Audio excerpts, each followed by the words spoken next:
Hey guys, Shop Talk Podcast. I'm a zero pro guy. I did it, yeah. I ran a marathon. You only crank screw? Am I the town hero? 3 laps of that are just... Hey guys, Shop Talk Podcast here, episode 71. Kyle, you just gave us a 71 fact. Yeah, the OG LT gray, the one we started racing. My dad started racing back in the 90s, you know? That was its OG number, 71. Where'd you come up with 71 at? I don't know. I wanted to call him and ask him, but... So you brought up an LT gray right away. So Yeah, right away. So I got me thinking this past week. It's always on the brain. LT gray. So last week we came up with Eli LT gray. Yes, uh-huh. And then I was going to jack stand.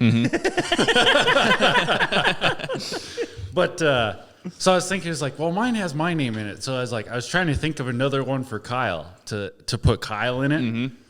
So do we want to keep Eli LT Gray or Kyle Cougar? It's pretty sweet. Yeah. Yeah, that's a good one. If you want to stick with the whole name Kyle deal. Cougar or King Cat Kyle or, yeah. Yeah, you got a King Cat shirt on right King now? Cat Kyle. Yeah. That's a good one. What's the story on that? Got it when we bought that triple. Oh, really? Yeah. Nice. That's freaking cool. Yeah. So Very surprised when you walked in here. Didn't even Yeah, recognize it looked you. like you were part of the team. Uh-huh.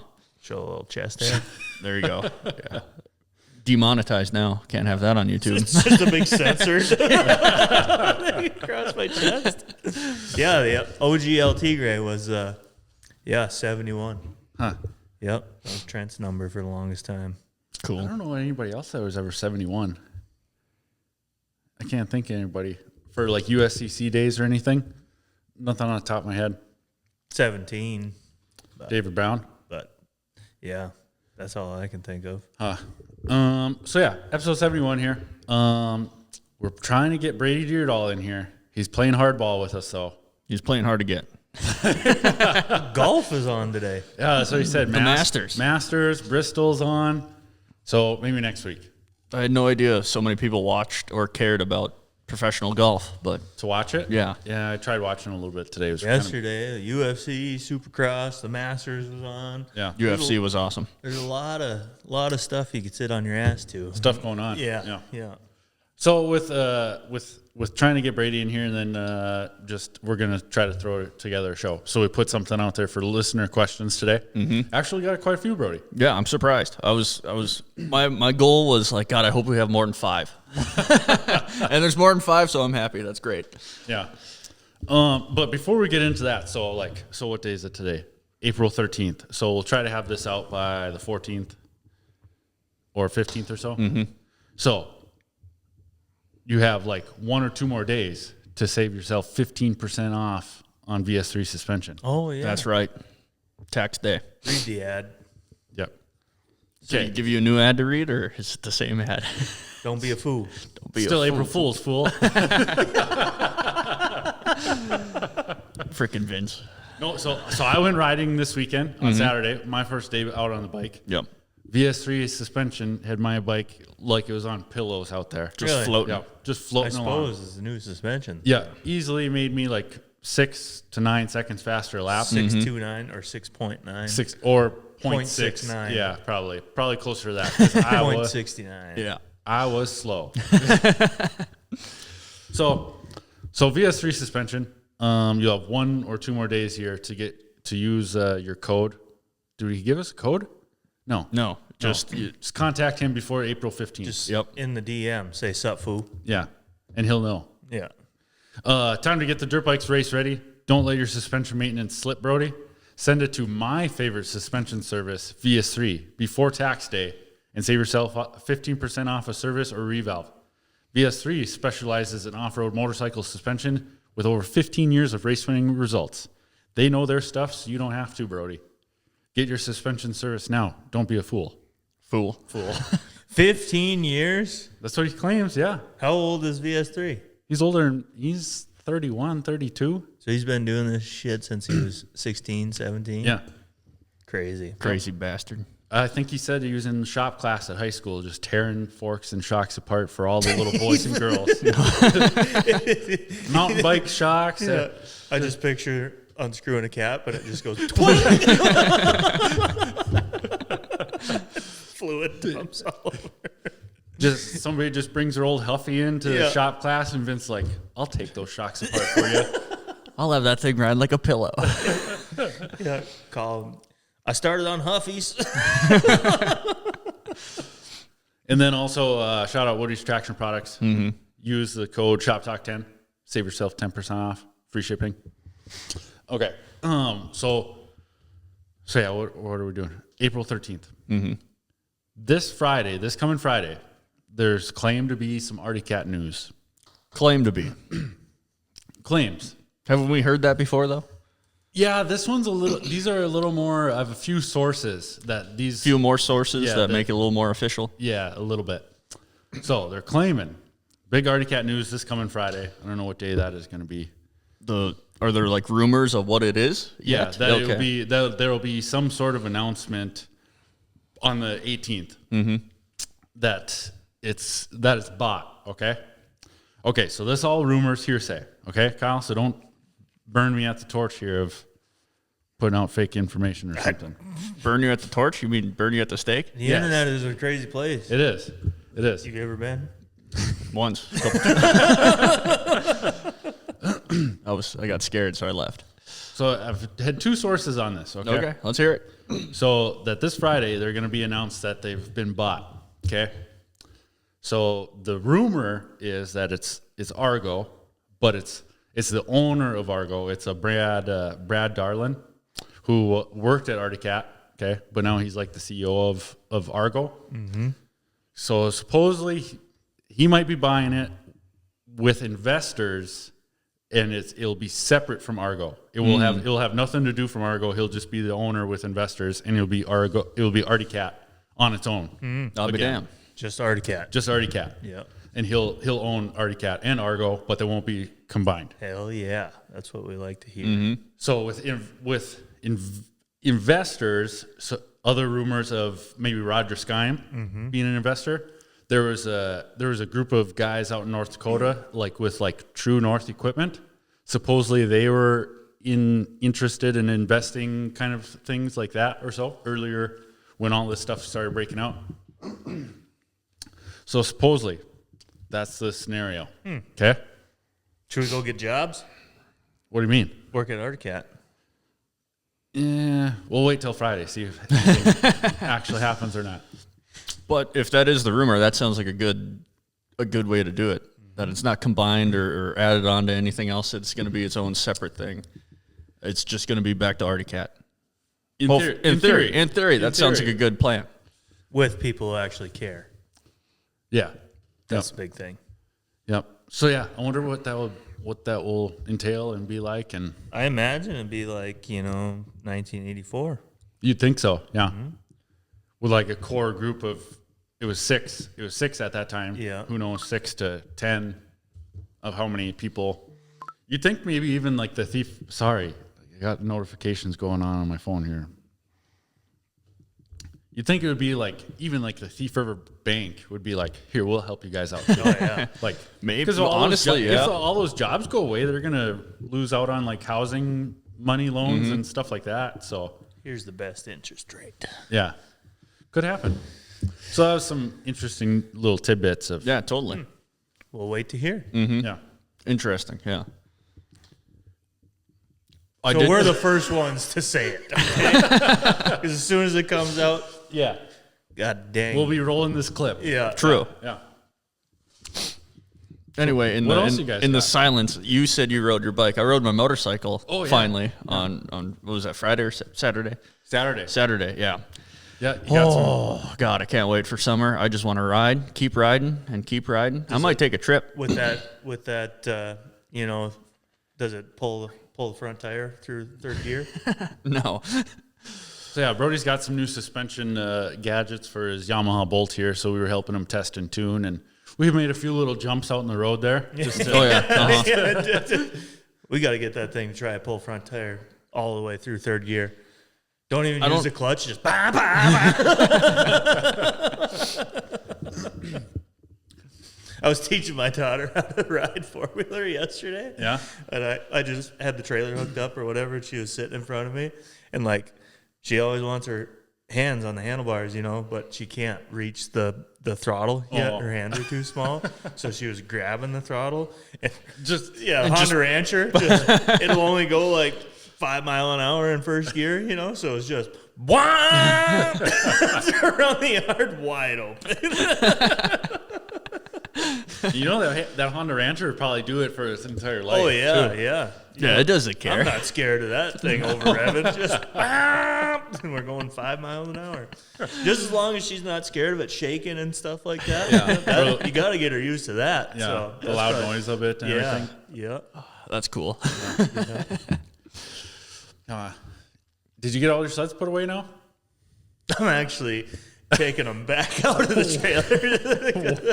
I'm in the process of cleaning everything, So gonna take it out of the trailer and then, move some of the house stuff into my trailer, and then Sure. yeah. Because are we doing a Grover video of the collection? Oh yeah. We got to do that. Yeah, we could. Now that I'll pull them sleds out. The people still want that. You know? We could. We've been teasing it for 2 years now. A year. Yeah. How many sleds do you think you have? I don't know.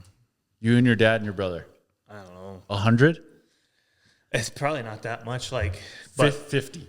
yeah, probably. Really? Like nice ones. Yeah. That we can walk around and see. That's a vlog worthy day. CK Speed Shop Facebook page? Yeah, we'll get into that a little bit later. I noticed a couple questions we had. Yeah. And the media that you would see. Oh. Yeah. It's not going to be, too much. Yeah. It'll just be here or there. Oh, sure. Not going to crank them out once a week, It'll be, slow. Slow. Like what I'm saying, 15 followers in a year. That's pretty good. That's what I'm aiming for. Not bad numbers. Yeah, not bad. Got to start somewhere. I'm busy, bro. I don't. You got the social media guy, Jackson. He could run it for you. He's busy too. People are busy. Is he busy?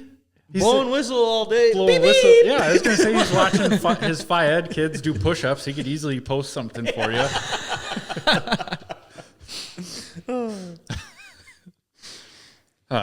So I don't know. You got anything else, or we get into the questions here? Nothing really to the motorsports world. I don't know. Well, I rode dirt bike this weekend. First ride up in Brooks. You crashing all? No tip overs. Nice. That's a win. Both me and Tori, no tip overs. Josh, he's got some really good sprint speed, Yeah. but he said he couldn't go more than like 3 laps. He's shot. That's probably all of us right now, I suppose. I had my first moto because it was the most bikes I've ever seen up there. Yeah. For practice day. That's what I figured. It was packed. That's cool. So they cut us into motos, like 12, 15-minute motos. Yeah. My first moto hit a max of 204 heart rate. You were working. Yeah. I was sprint. I was like, I wasn't trying to go that hard, but just holding on too tight and then probably not breathing. Like I didn't get it. It slowly went down the rest of the day, but hit that next moto was like a max of 200 though. So I was pretty. You're trying to do metal militia tricks off every jump. little butt whips. Butt whips? Yeah. You see that whip? It's like Yeah. you're shaking your ass. I didn't see I a was whip. totally sideways on that one. But it's nice to see the heart rate get up that high because you never see it actually get that high like for the Ice Le Mans race. So it's good training. Oh, totally. Yeah. So, but it's I got this theory I'm going to try. I've been cranking out my forearm workouts, and I'm going to see if it's true that it gives you arm pump more what? with working out Oh, your like doing forearm. them squeeze tool? No, them I squeeze just do things, or some what? weight training, You're with the forearm, rolling the weight with the rolling, and uh-huh. then and then like ropes Yeah. and stuff like that. Gonna try it and see if I notice arm pump more or less. I would have to. It's early enough in the season we can give it a try. Yeah. Yep. See, there's the theory to that like so you can do them squeeze the squeeze deals But all when you you want. get pumped up, they say that if you train them like that, then they swell up faster. Like you get a pump faster. Oh, sure. But I think of it as like in your forearm, you have that forearm muscle in there, and like it's getting bigger, Yeah. working it out so That's much what I like mean. that. that it's like the muscle is growing, but that like that blood sac that is over your muscle isn't growing with it. Yeah. So like that's what's causing the arm pump. Yeah. Is when The it expands constriction of that blood or constriction. Constriction? yeah, that's a word. Constriction? Constriction, right? Yeah, I work constriction now. No, it's a word. Look it up. I don't think so. Constriction. Yes. Constricting. Yeah. See, Constricting. Yeah. Yeah. I don't. Yeah. But anyway, so that's where like those guys when you hear them say they have forearm surgery, they're actually cutting open that blood sac to let it expand more. Mm-hmm. So Crazy shit. It is. There's a couple different theories to it.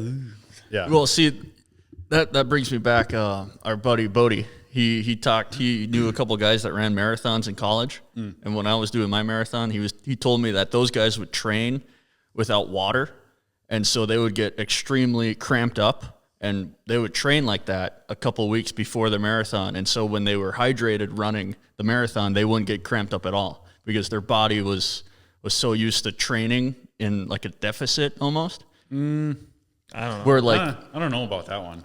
I don't know. It kind of made sense because you're training your body to like run through the pretty much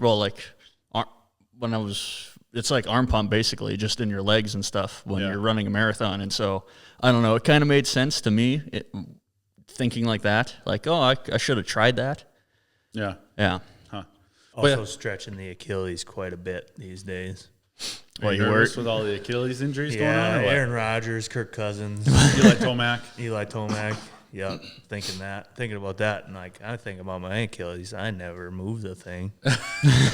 Your ankle never bends. Yeah, just imagine landing on your toes on a dirt bike, and then all of a sudden it just Pop. Yeah.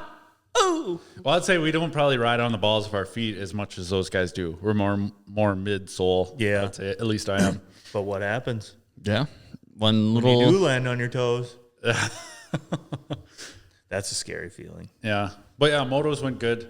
Hanging on a little bit tight, so a little bit of arm pump. Just hanging on just too tight. But other than that, usually mid-season, you're flowing enough to where you don't get arm pump. But you feel like you're going pretty good. But then like Brandon Green, who we had on the podcast, and then Jared Trepanier come by you and pass you. And it's like, man, I suck. I just think that was pretty cool. Nice move. I know. It's like I try to look at Brandon like as he's going away from me, hit this corner, and hit the next corner. It's like, man, he's just carrying so much more speed. Mm-hmm. Like they have so much trust in that front end, and just not afraid to just lay it in there.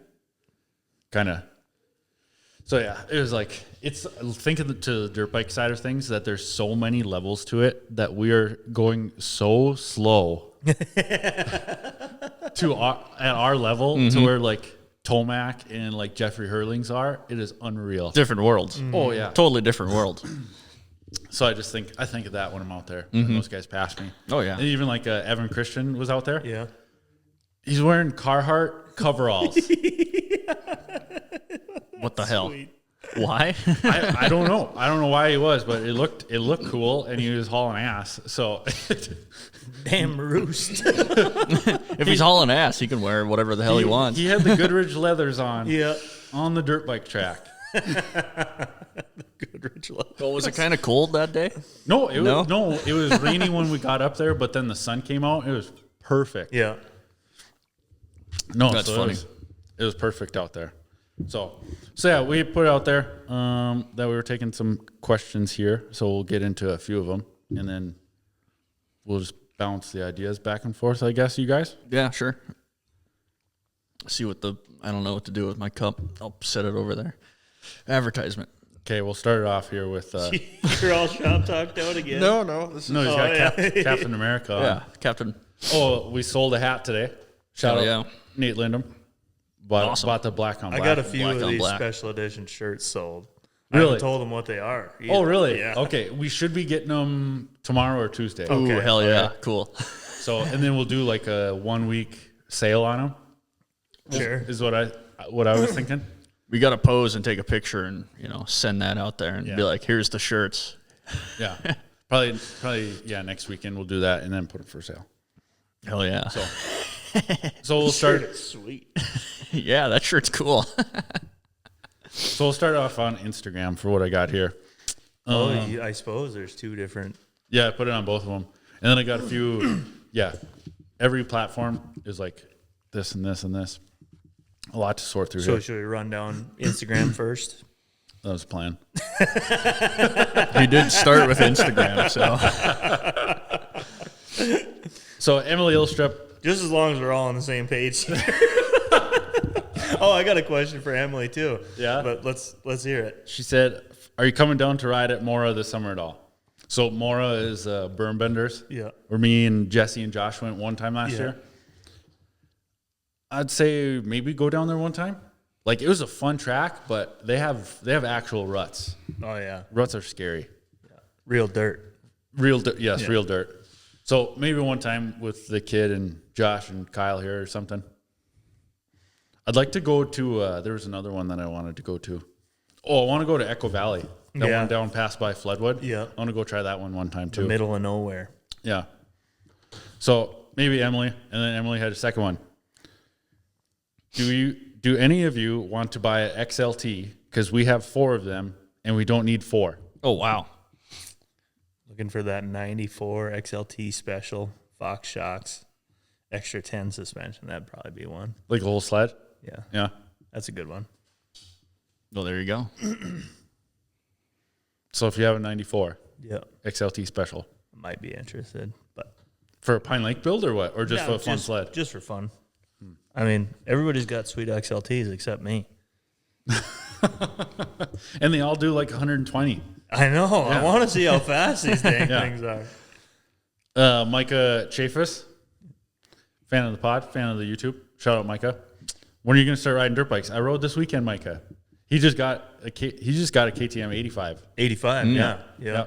So you got to bring that thing out to ride at Brooks, Micah. Show up to Brooks. Yeah, or at the Arlo training compound. Yeah. Yeah, that's what I'm waiting for. Yeah. Yeah. I even asked Cody Erickson. I was like, when are we going to start riding out there? Yeah. So yeah, show up whenever you want, Micah. Bobby Mini, I got too many hot takes to type.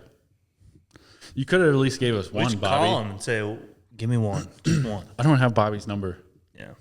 Do you got it? Is that his question? I got too many hot takes. I got too many hot takes to type. That's But not a question. No, he couldn't have at least gave us one. That is kind of funny though. So that was on Instagram. Paulie V sent us one of listening to music inside the helmet. Yeah.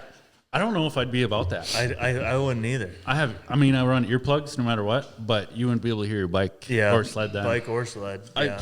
You could do that riding, road bike.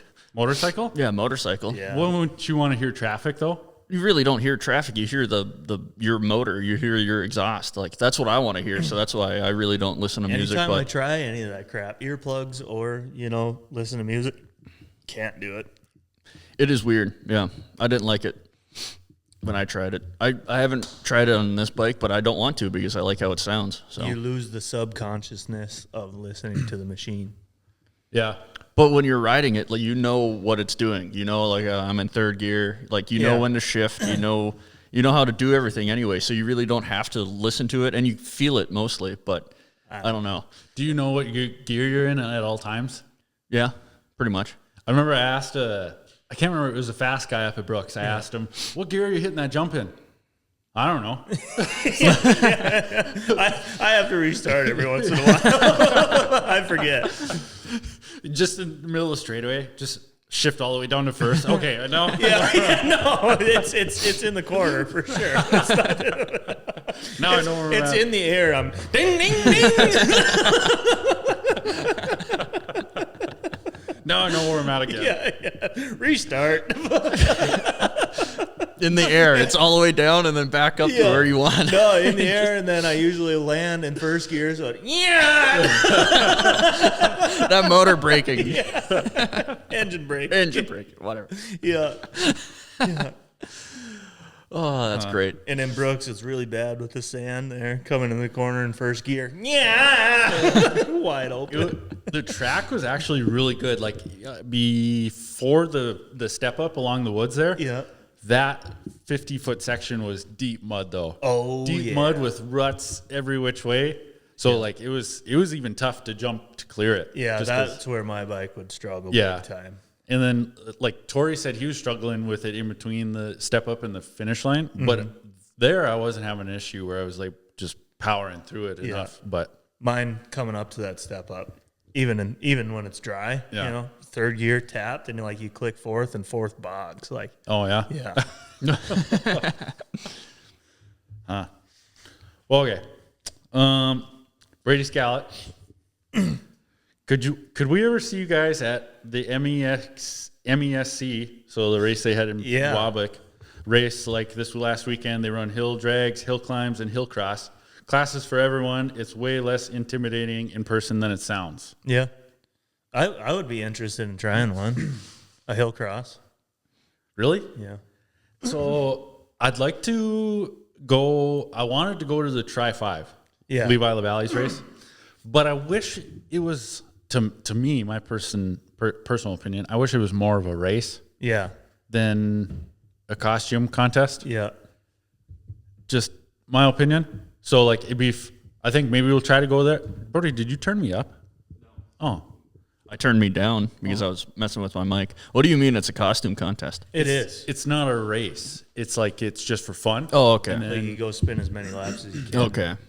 Yeah, but like people dress up, do all these costumes on their sleds, and like people put a lot of effort into Yeah, it. yeah. Of the side of the It does look fun. building the sleds and whatnot. I would do the hill cross, but not competitively. I just go to train, you know, for like ski hill races pretty much. Sure.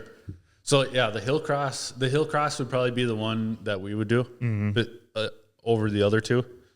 But it'd be tough. Like we'd have to get snowcross sleds, wouldn't you think? Or at least put a deep lug track. I'd say because the valving on the factory cross country is so soft, Yeah. it's tough. So yeah, you pretty much a snowcross sled would be ideal. A deeper lug track, stiffer valving. So That's a lot of work for just one race that you're going to go train. yeah. You know? But I cannot believe snowcross sleds, how cheap they are. Yeah. So like it's almost enticing to just go buy a $4,000 snowcross sled. Yeah. So because you could buy all three of the brands, either Arctic Cat, Polaris, or Skidoo, for any three of them. For Did I send you that nice, the Snow Pro 600? It was like a 2012, something like that. no. I thought about it, but it was really nice. I was like, man, that would be a fun one to do that stuff Yeah, with. there was a really nice 2010. Yeah. The Snow Pro chassis 2010 for like $2,900. I think that might have been Really? the one that Oh, I really? sent you. Wow.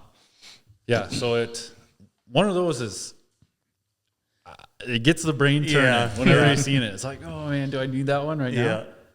It would just be a play sled, you know? Oh, it'd be a perfect like just ditch bringer sled just Yeah. to go to Pine Lake back. If you buy one now, I'd hang on to it because eventually there's going to be classes for this stuff that, you know, somebody's going to come. Like the ditch bearing will probably turn more into you can run like a 2017 and older eventually. Do you think so? I think so. I think because look at up to the year 2000, and then there's just this lull from 2000 all the way to 2017. Yeah. These sleds what are they good for, you know? Well, yeah, that's one thing. Like IQRs and stuff like that. Yeah.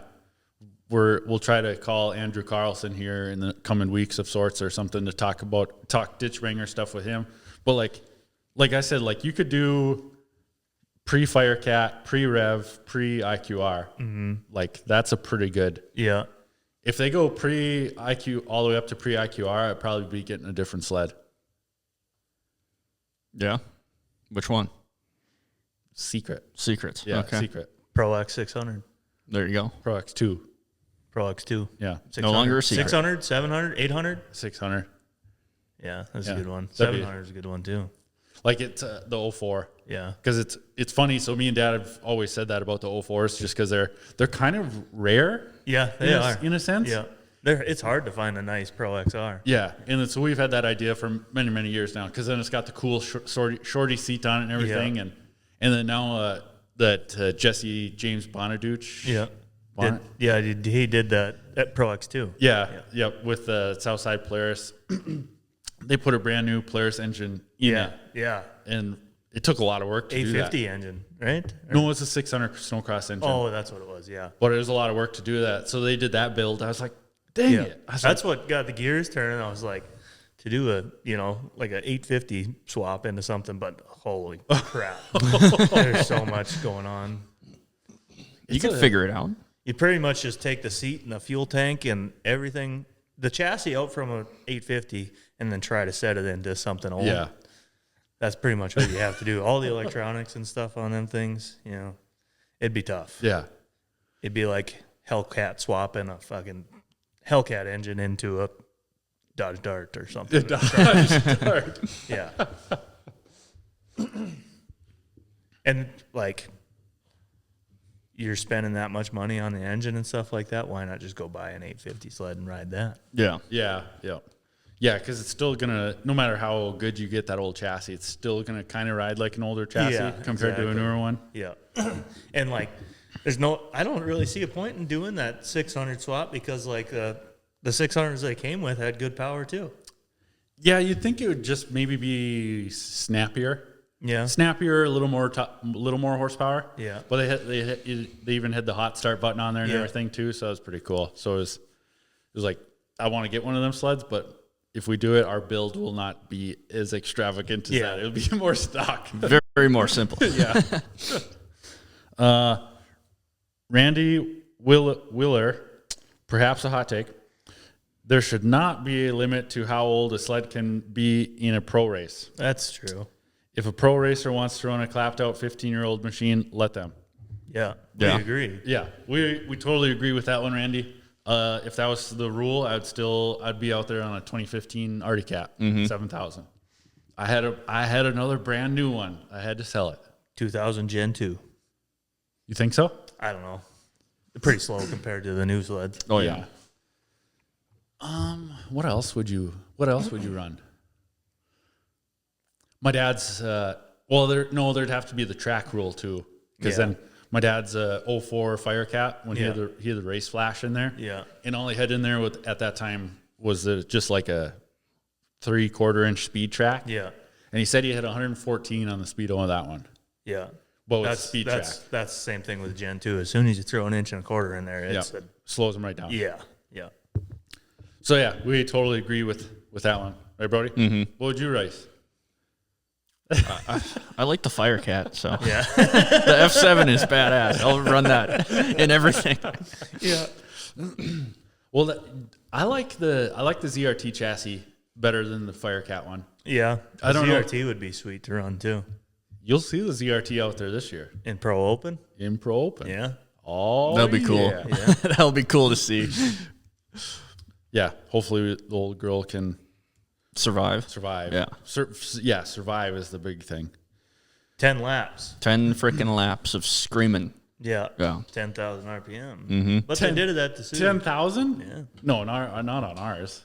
You can do it. What about Collins? That's what I'm saying. Yeah. You could do it. No, not 10,000. They did it at the Sioux. They never won. Well, Got you there. Yeah. Polaris they scream.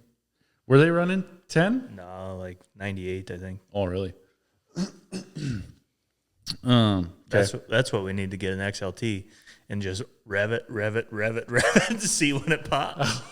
Oh my God. Just start wrecking stuff. Yeah. It won't be moving fast at all. It'll be screaming. It'll sound super fast. Yeah. That would be an interesting video. And then put like a 17-tooth top gear in it or something. So it's just wound out. Just 40 miles an hour. Oh, man, that's what you need to do. Just gear it way down and then make a video and just you build an RPM and like screaming, but then have the gun on it. It's just like 78 miles an hour. That would be perfect. I did that a few years ago out on Pine Lake when I think like Brian Brown was shooting Paul and David with the radar gun. And so I come down and make the pass, and I'm all tucked down, and I was just holding my thumb like 3/4 throttle, so it was like right at 90 miles an hour. Yeah. Just,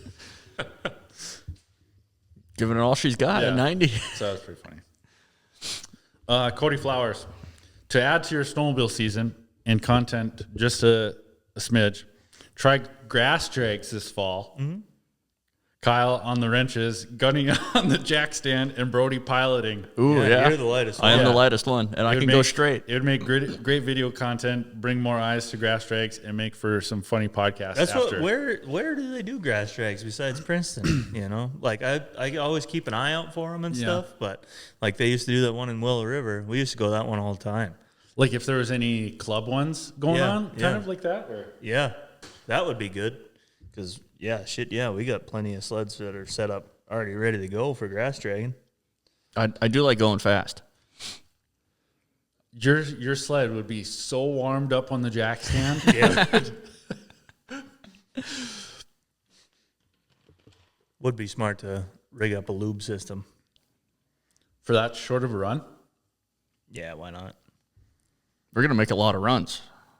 We're gonna go back to back to back to back. Just keep running and running and running. What would you use as lube? Coolant or like? Yeah, if you run up like an actual pump, coolant is probably the best to use. What about like some ATF or something? Super slippery. Yeah.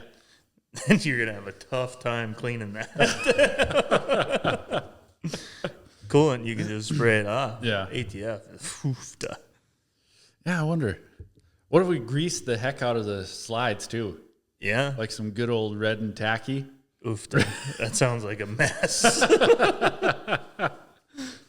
See, so just me. I've never gotten the point of radar runs. Yeah. I mean, it's fun to build like engines and stuff like that. It just seems like you put so much money into it and you just don't get as much out of it as you would like a race or so. I mean, the NHRA is huge. Like drag racing is big. Yeah. But I just never appealed to me. Mm-hmm. No, me either. But I like don't get the Super Sled Online guy, he covers it all summer and all winter, the grass drag or the ice drags and asphalt drags and starting to get into enduro stuff. That's pretty cool. yeah, he is covering a lot more enduro stuff too. So yeah, but Brody, you'd have to pilot it. Oh You'd yeah, be the- no, I like going fast. Can you hit a tree just Yeah. instant? What do you mean hit a tree? The lights. Oh yeah, no, I've gotten How's your reaction time? I've gotten the whole shots the last 4 times I've been on the line at Pine Lake. That's how we set your sled up though. Yeah, yeah. I still got to be able to hold the RPMs right and hit the throttle But when this he is a moves the flag. legit tree, so you don't know when it's gonna bam. I don't know when he's going to throw the flag. Oh, you can pretty much tell. Yeah, Doyle's got the same routine every time. Touch the toe and go. No, he lets it sit out there. When we were out on the East Coast, I got pretty good. I can juggle. Okay. I think it was Scott. He really threw us off where he pointed all down the line, and then he just went straight up like that. Where I was expecting him to go down to the toe, foot after everybody, and he just threw it. I was like, oh, That's cool. That's one way to do it. You just cover the field. Yeah. And then whenever he yeah. Like I'm sure the rest of the guys knew it, but it caught me off guard. So yeah, maybe we'll set what sled would we bring to Heydays? Heydays? Well, yeah, if you're gonna go big, why don't you? Why wouldn't we start at Princeton? Well, yeah, you start at Princeton, but we got to go to Heydays with it. There's like Heydays is different than Princeton because there's like no vintage classes at Heydays. Oh, really? Yeah. Well, there always wasn't, but I see vintage sleds there every once in a while. They're all early 2000s, 700s, and 800s. It seems like. Yeah, so that's big money there. Oh, really? Vintage, like think about trying to. Like, it's big money. At Heydays for the grass I drags? don't even know if they have stock classes. I guess I don't know. I'm It not seems sure. like grass drags or just drag racing in general, and then like hill climbs. They have so many classes. Yeah. Of 600 stock, 600 improved stock. Yeah. And then you got to weigh it and stuff like that. Really? At Heydays. You do at Princeton too, but we should do vintage night at Princeton this year. It would be fun. What would we? I don't have any sleds set up for that though. Yeah, we'll see. We'll come up with something. What the hell? We'll see. You got a couple just sitting out there. Let's throw that green track in and see how long it lasts. We'll see. Mark Thorson, winner of the Shop Talk Fantasy League. Guest requests that would be interesting to learn more about. Brian Nelson. Yep. Be a good one. Gabe Bunky. So Brian Nelson would be a good one. His John Deere win in that 500, and then win in Pine Lake in 1990, I believe. The EXT special. Yeah, I think so. Yeah. I believe. So yeah, that would. I'm sure we could maybe talk to Ryan Nelson to get a hold of Brian. Work that one out. And with Gabe Bunky, funny thing is that we just talked to just earlier today. I was talking to Emily Ilstrup.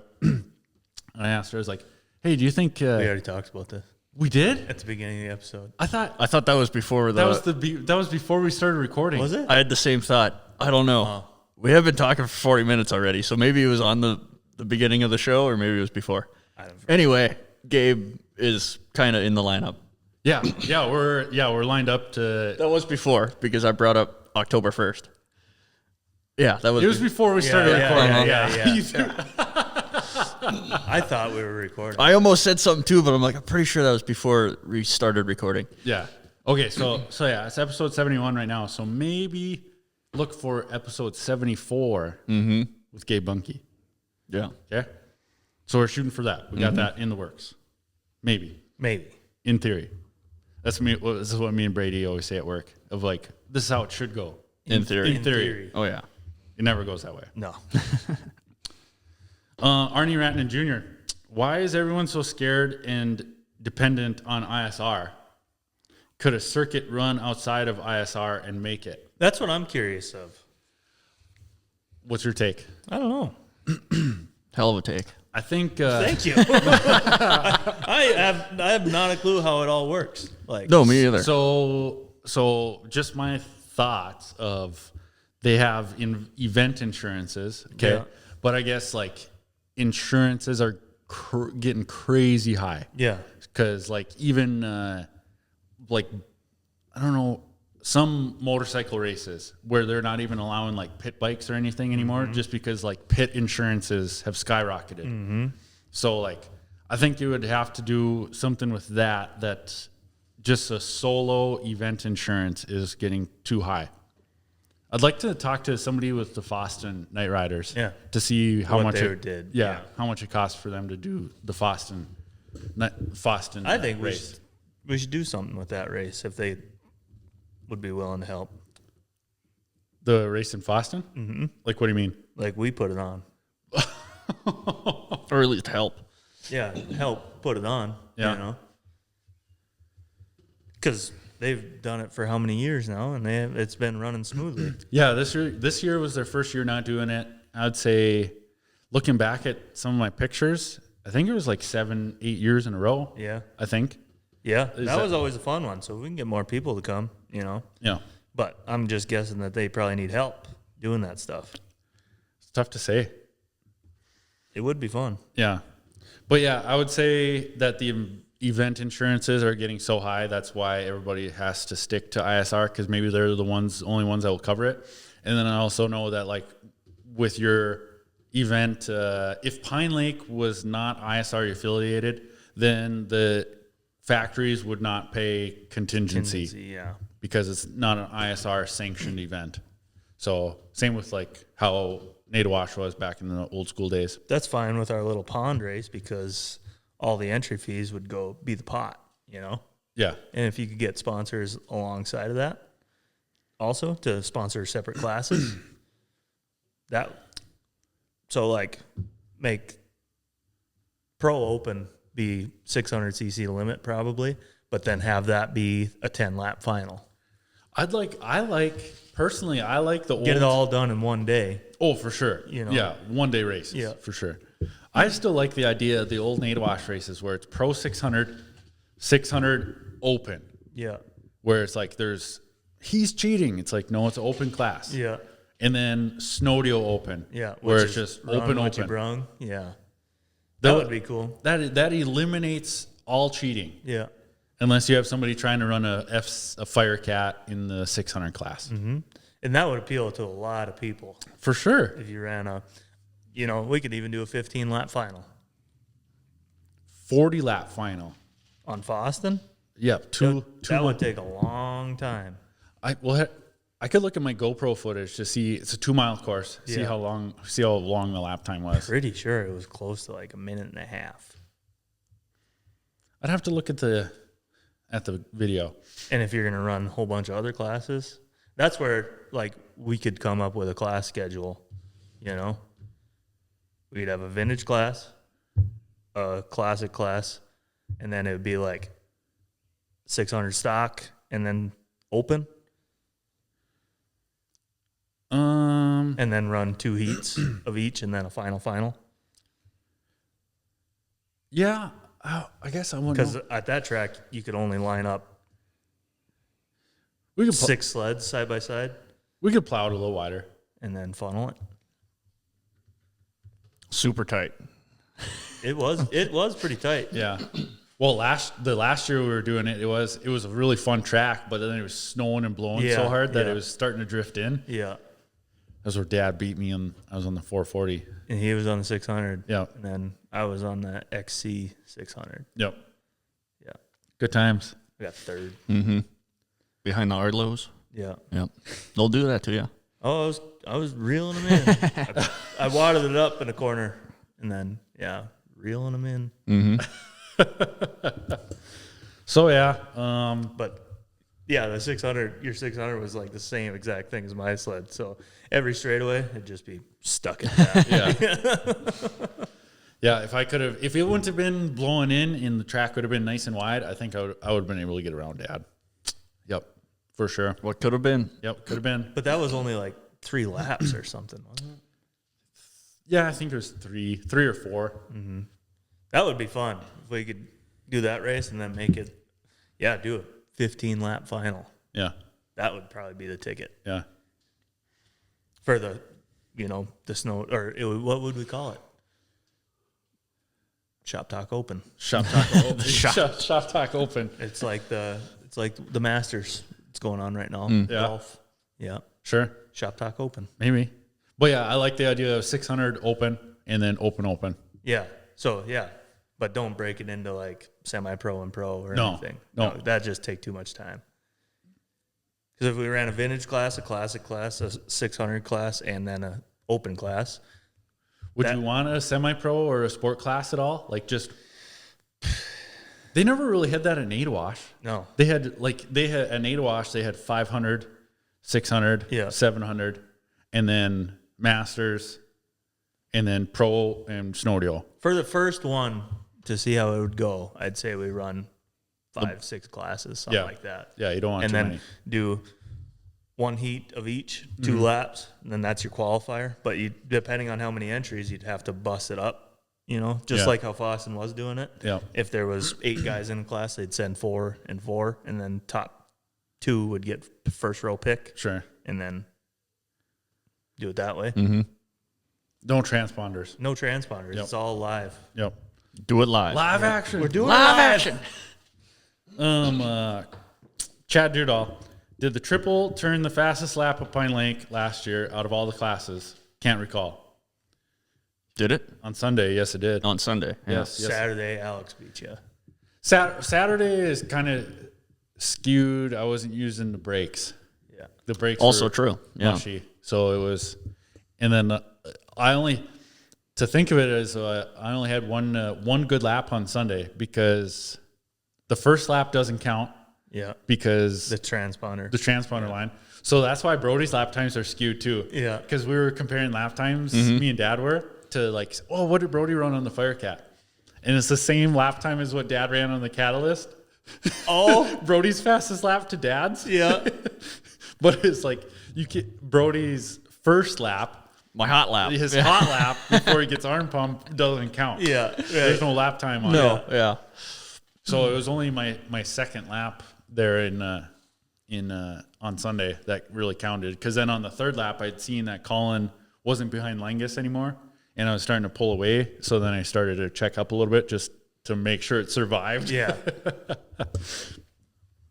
So I had the fastest lap at least on Sunday on the old ZRT. Mm-hmm. God, that thing is fun.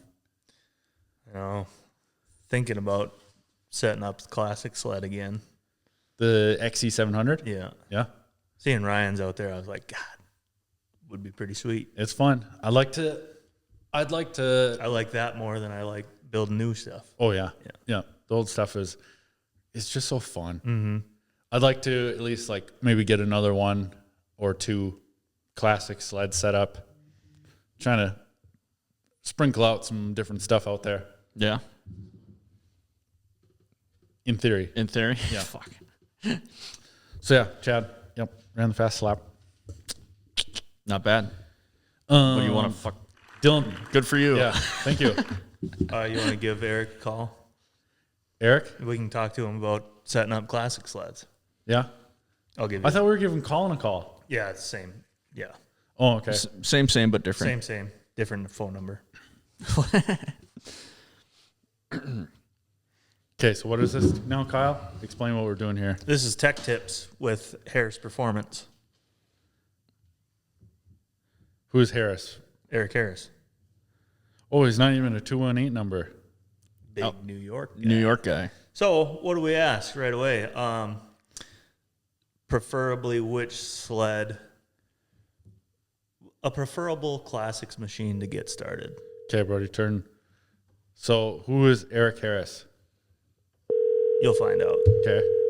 Your call has been Oh, Well, that didn't work out, Kyle. Yeah. In theory, that would have been all right, but oh well. Still, back to our He questions. must be grinding on cylinders or something. oh, Albany, New York. Yeah. Okay. Hello? Hey, Eric, you're live on Shop Talk Podcast.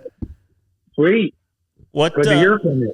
What we're debating right now on setting up our own race. So like we're gonna start doing a race, a little lake race, and we want to make the classics class great again. What kind of sled do you think would be the best for that? 04 and older, up to 600 cc, 600? 700 cc. 700, yeah. So the older sleds, I don't know. I think, well, what you guys have, I mean, you just got to be able to turn. I tell your brother all the time, you guys got to be able to turn. Okay. You know, that's the biggest thing. I think you guys got the speed, but you guys got to be able to turn. Okay. So, Well, like, are you? What I've seen with the vintage sleds and stuff, I know the newer sleds are faster, but, you know. Well, are you a fan of sliding it around a corner or like point and go? No, just go. Point and go. Hold it wide open. Yeah, wide open. So wide open. you got to keep it super tight, and you got to have the man arms to hold around the corner. Oh, yeah. Yeah? Yeah, Okay. but you're doing good classics, right, Brody? What was that? You guys have been doing good in classics, right, Brody? Oh, yeah. Uh-huh. We were doing good, having fun. Yeah. Eric, what do you think? 117. Yeah, I was going to say, what do you think the top speed of that F7 was?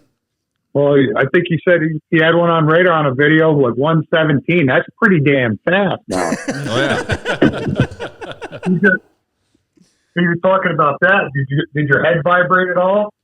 Nope. No vibrations, nothing weird. I was riding one-handed going 117 during the race, yeah. Yeah, you wouldn't be able to see straight at that speed. No, I knew where I was going. I knew, well, yeah, you could ask Tom Yort. He was standing there, and I was flying by him, waving. Yeah. I don't know many of the guys back by you, but Kyle and Colin, they've always had snowmobile stuff around, and I like watching you guys, and I think the more you guys can turn, and you know, I might not know much about snowmobiling, but I had a few, and I had a lot of fun, but I broke a lot of bones, so I'm too old for it now, you know. Yeah. How about cranking hogs? Are you ripping Harleys yet? Not yet, man. Couple weeks. Couple weeks. I'm excited, Brody was but, out riding yesterday. Yeah, it's pretty cool. I mean, I don't know. The snowmobile thing is cool for you guys. Now you guys are in the dirt bikes. And Yeah, how about that dirt bike idea? Are you going to get on one this year? no, because I need help getting it started. I can't. Too old to be kickstarting stuff. They're all electric start nowadays. Yeah, I know. But then you say, "Oh, it ain't good for the race because it makes it heavier." Well, I don't believe that. We'll get you out here and get you on one and see how you like it.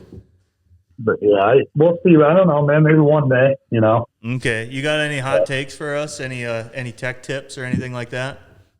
I don't know, man. If you guys are gonna build a vintage sled, maybe I don't know. Maybe Artie Cat, but I don't know. Okay, I can't answer that. Artie Cat, Polaris, whatever. But I know you guys don't like Skidoos, so.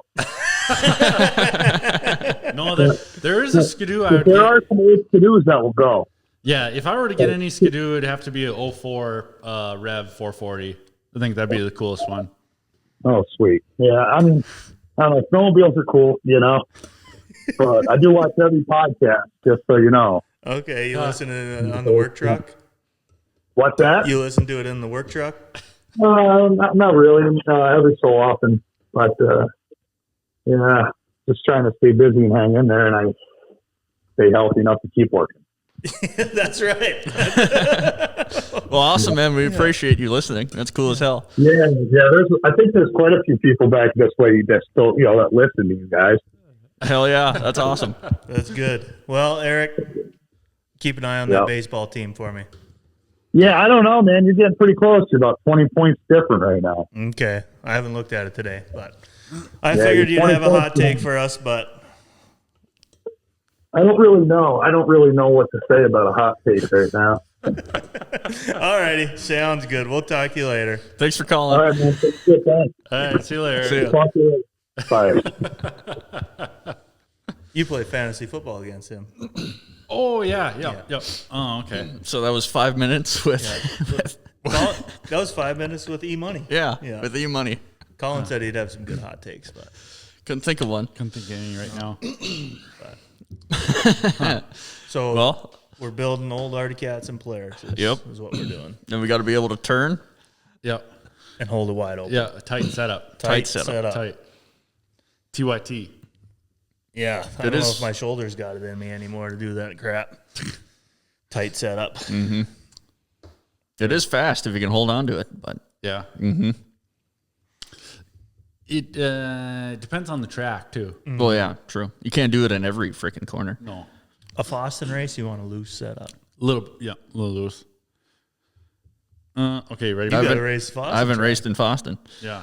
That's fun. There you go. It's really fun. Yeah. Dylan Tollefson, the one that bought Oh, you the bourbon. hell yeah. Yep. The A&W up here. What'd you get? Bush Light. Oh, Bush Busch Light. Yeah. Yeah. If you could go back and spectate or race any race, what race and why? Ironman 250. Race in it or spectate? Both. If you could go back and spectate or race, like to go back and spectate like a 2000 or 01 Pro Open at Canterbury, Yeah. the snowcross, to watch Tucker and Blair on them. That would be those cool. CRs. And Yep. Tony Heikkinen on an Artie Cat. Yeah, yep. Or to go back and spectate the Enduro at Canterbury. That'd be another good one. Yeah. The Ironman 250, I'd like to race it, but Yeah. to spectate, probably like 04 X Games, something like that. Ooh, yeah, That's that'd a be good another one. really good one. Or when Robbie Malinowski won on a 4-stroke. Yeah, that'd be another cool one to stand there and watch that. PJ Wanderschneid's first win at Eagle River. That'd be a good one to watch too. 86 Pine Lake, first one. 87. 87 Pine Lake. Ooh, yeah. That one would be cool as hell. Rory. Yeah. I might do the. Or Brian Deerdahl's win. In 97. 97. Yeah, that would be a really good That'd one. be a good too. one to watch. The battle between him and Corey Davison. Yeah, that would be a really good one. I think that one would take the cake. Yeah. Because I think they had like 30 pros Holy shit. or 30 or more. In the final, I Yeah. think. My 30 God. in the final. Yeah. That's But so cool. There was a lot more during heat races. I Oh thought, yeah, you know? yeah. That's what I thought. Yeah, like Brian had made it in through the LCQ or something. Yeah. That would be cool. We could get Brian in here again. Oh yeah, we could. Oh, easily. Yeah. Him and DJ Eckery. Yeah. So we got to try to get in here. Yeah. That would be a good one. Mine would have to be the 24 hours at Eagle River. Yeah. Yeah, that that one I'd like to go spectate. Or when they did it at the Sioux, Yep. because that's such a spectator-friendly track. Was it? I thought it was 12 hours. Was it 12? Yeah. Yeah, I thought that was what that. Where they what, went in the like pit road and Yeah. road. Yeah. I think that's what Gary had sent me. I thought it was 12 hours. But yeah, that would probably be mine. I like super long 24-hour race. Sit Yeah. there all freaking day. What about to race in one? We could do it at Pine Lake, I think. 24 hours. Yeah, you drew up a track for it and everything. Yeah, I was thinking of that. Like, if we could do it, would be sweet. I want to see that track after the show. It's real simple. It looks like a hand. Yeah. Just Oh, like okay. this. Yeah. That way you wouldn't have to use that many light plants, Yeah. you know? And then this straightaway is long as hell. And then that's where pit road is. Oh, So sure. it'd be super easy for That's where pit road is. was it? Was it 12 hours of Pine Lake or 24 hours? You could do either or. 12 hours is right away. First Yeah. one probably. If you think of it that we can do 100 miles in a half hour or in an hour and a half.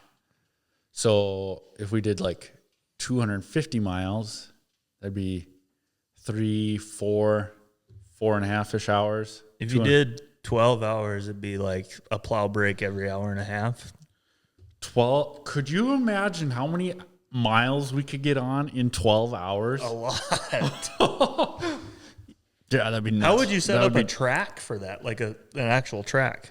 Like a I would think a normal Ice Le Mans track, just maybe not as many studs on the outside. yeah. That's what I would do. Yeah, probably. It'd be loose, but you just got to think about all day, right? All day. Maybe go every other on the outside and then put one more in the middle. But during your plow break, you can wrench on stuff. Oh my gosh. I wonder how many miles you could put on in 12 hours. So there wouldn't be any parade laps during plow break. Mm-hmm. You'd all pit. But it'd be hard to get everybody on the same page. Yeah. You'd have to have a board there next to the flag stand saying pit in however many laps or something like that. Yeah. Or you could just block off the track and have the plows go out there, and then whoever comes, they just go into the pits as they're plowing. Yeah, that would be tough. Or if you just do no plow breaks. It would get so rough. Yeah. You'd be burning through the ice, you'd be wouldn't you? in the water. You just keep You'd have to move the track. you just keep moving the track in. But like, even then, you'd have to like do some type That's of what break. I'm saying by Yeah. plow break. You know, just push that snow or just keep. like they could just go out and just periodically just keep like having sweepers out there. Yeah. Like just keep moving. If a corner's getting bad, like just keep moving the hay bale in, and then have like a little hitch on their Bearcat, and then just keep pulling that light plant in a little bit. Oh, the light plant will stay. The light plant's good. Well, no, but like you could just pull that light plant a little bit. If you have the light plants on the inside of the corner, Yeah. and then just you could wing the snow out more and more and more. I'd say But you're gonna burn through the ice though. that's what I'm saying. You're going to take the inside line, you know, Yeah. every corner, and then just like you say, move it out and out and out. Oh, keep going outside of the. That way, it's the easy groove. for plow trucks. Yeah. And it would go pretty fast if you had 5 plow trucks, 1 wing, 5 plow trucks, Yeah. 1 straightaway per plow truck. How often would you plow? That's what I'm saying, like every hour and a half. Because you know the Yeah. corners, but it would just be one race. There wouldn't be a million sleds out there. Yeah, probably. Well, I wonder how many you could actually get. I don't know if Fif- it's open class. Open? Oh, No, it's 600. Oh. It'd be a 600. I was gonna say open 600 would be cc freaking limit, cool. but open That'd be a good. like an enduro. You know, yeah, like what would last? right? an open sled, or would you want to run more of a stocked base? Like your single pipe mod, you Yeah. know, something like that. Yeah, that's what we should, when we do sit down with Gabe, to tell him about our idea. Like, 12 hours of Pine Lake, 600 open. yeah. Or that they should make these kits for their mini mod. I was thinking about the mini that. mod kits. Yeah. Shit, I'd go buy an IQR tomorrow if they had a kit like that.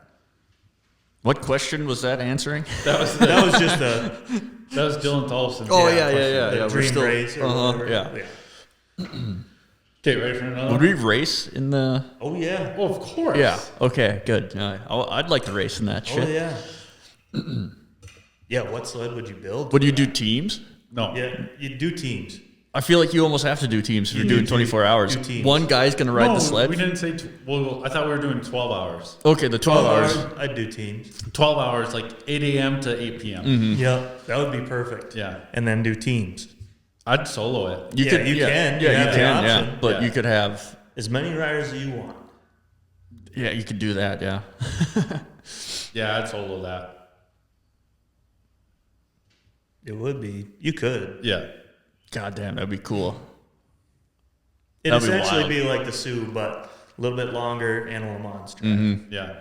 Left and right hand turns. Yeah, Oh, because yeah. the Sioux were like 9 hours usually. So in Lake Le Mans, like the what you sent us of how your track looked, it's not a tight and twisty track. No, so. it's just long stretches. It's an endurance race, like a did sled the endurance. fingers yeah. at least like curve and like kind of move I mean, it's just straightaways. for straightaways? So- Like and I then was that's thinking the like corner. some Kind of- bend, you know, kind of couple- like just point and shoot for that. Yeah, that point light and shoot. plan. Kind of similar to the Pine Lake track without the back bay. Yeah. No, wouldn't you say a nade wash? Kind Yeah. of a normal nade wash where Yeah. it kind of goes back and forth. Just wind it back and forth. And that way they come back to the It wouldn't viewers even and have to be everything, like 1 mile straights. It could be like 3/4 mile straights, you know, or half-mile straights. Maybe one day. One day. One day. What if? 5 years. What if 5 years from now. we look back at every episode that we bring up, the 24 hours or the 12 hours of Pine Lake. 5 years from now, we got to make it happen. Huh. Maybe. Fast forward, there we are, telling people where to go. So if you guys think it's a good idea, 5 years from now, we're going to have a race. It'll be after Pine Lake race. So Sam Bengston, yeah. I think you guys would be missing out on a huge opportunity if you don't expand on the whole Gunny Jack stand Eli LT Gray idea. Merch, funny videos, and content would create itself. Yeah. Eli LT Gray or Kenny Cougar? Kyle Cougar. Kyle Cougar. Kenny. Say Kenny. Who the hell's Kenny? Kyle Cougar. Kyle Cougar. That would be perfect because my first sled was a 96 Cougar. Really? Yeah. Yeah. Was that like it was like a brown? No, they were 550 liquid, and it was black with a purple and green decal. Yeah. I'm thinking more of the older ones. The older ones had the older one I'm thinking of had a gray or a brown scheme to it. Yeah, a little older. Yeah, I'd have to look at what 86. maybe. So yeah. Now Kyle Cougar. Kyle Cougar. Still don't have a name for me. Do I need a name? There were Yeah, Brody Bolt. Brody Bolt. Yeah. Bald Brody Bolt. That's what it. Yeah. That's what it was. Yeah. there was a Bald couple Brody. comments on YouTube from last week though. Let me look at here for a second. Bald Brody Bolt. That's a good one. Bald Brody Bolt. Triple B. Triple B. Triple B. On Almost my initials. BBA for Arlo, but yeah, BBB. Triple B. Badass.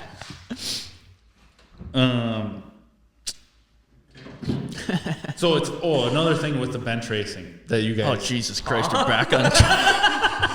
So I've had bench racing in the Spotify description ever since we've started this. No idea. It has literally said bench racing in there. Never heard of it.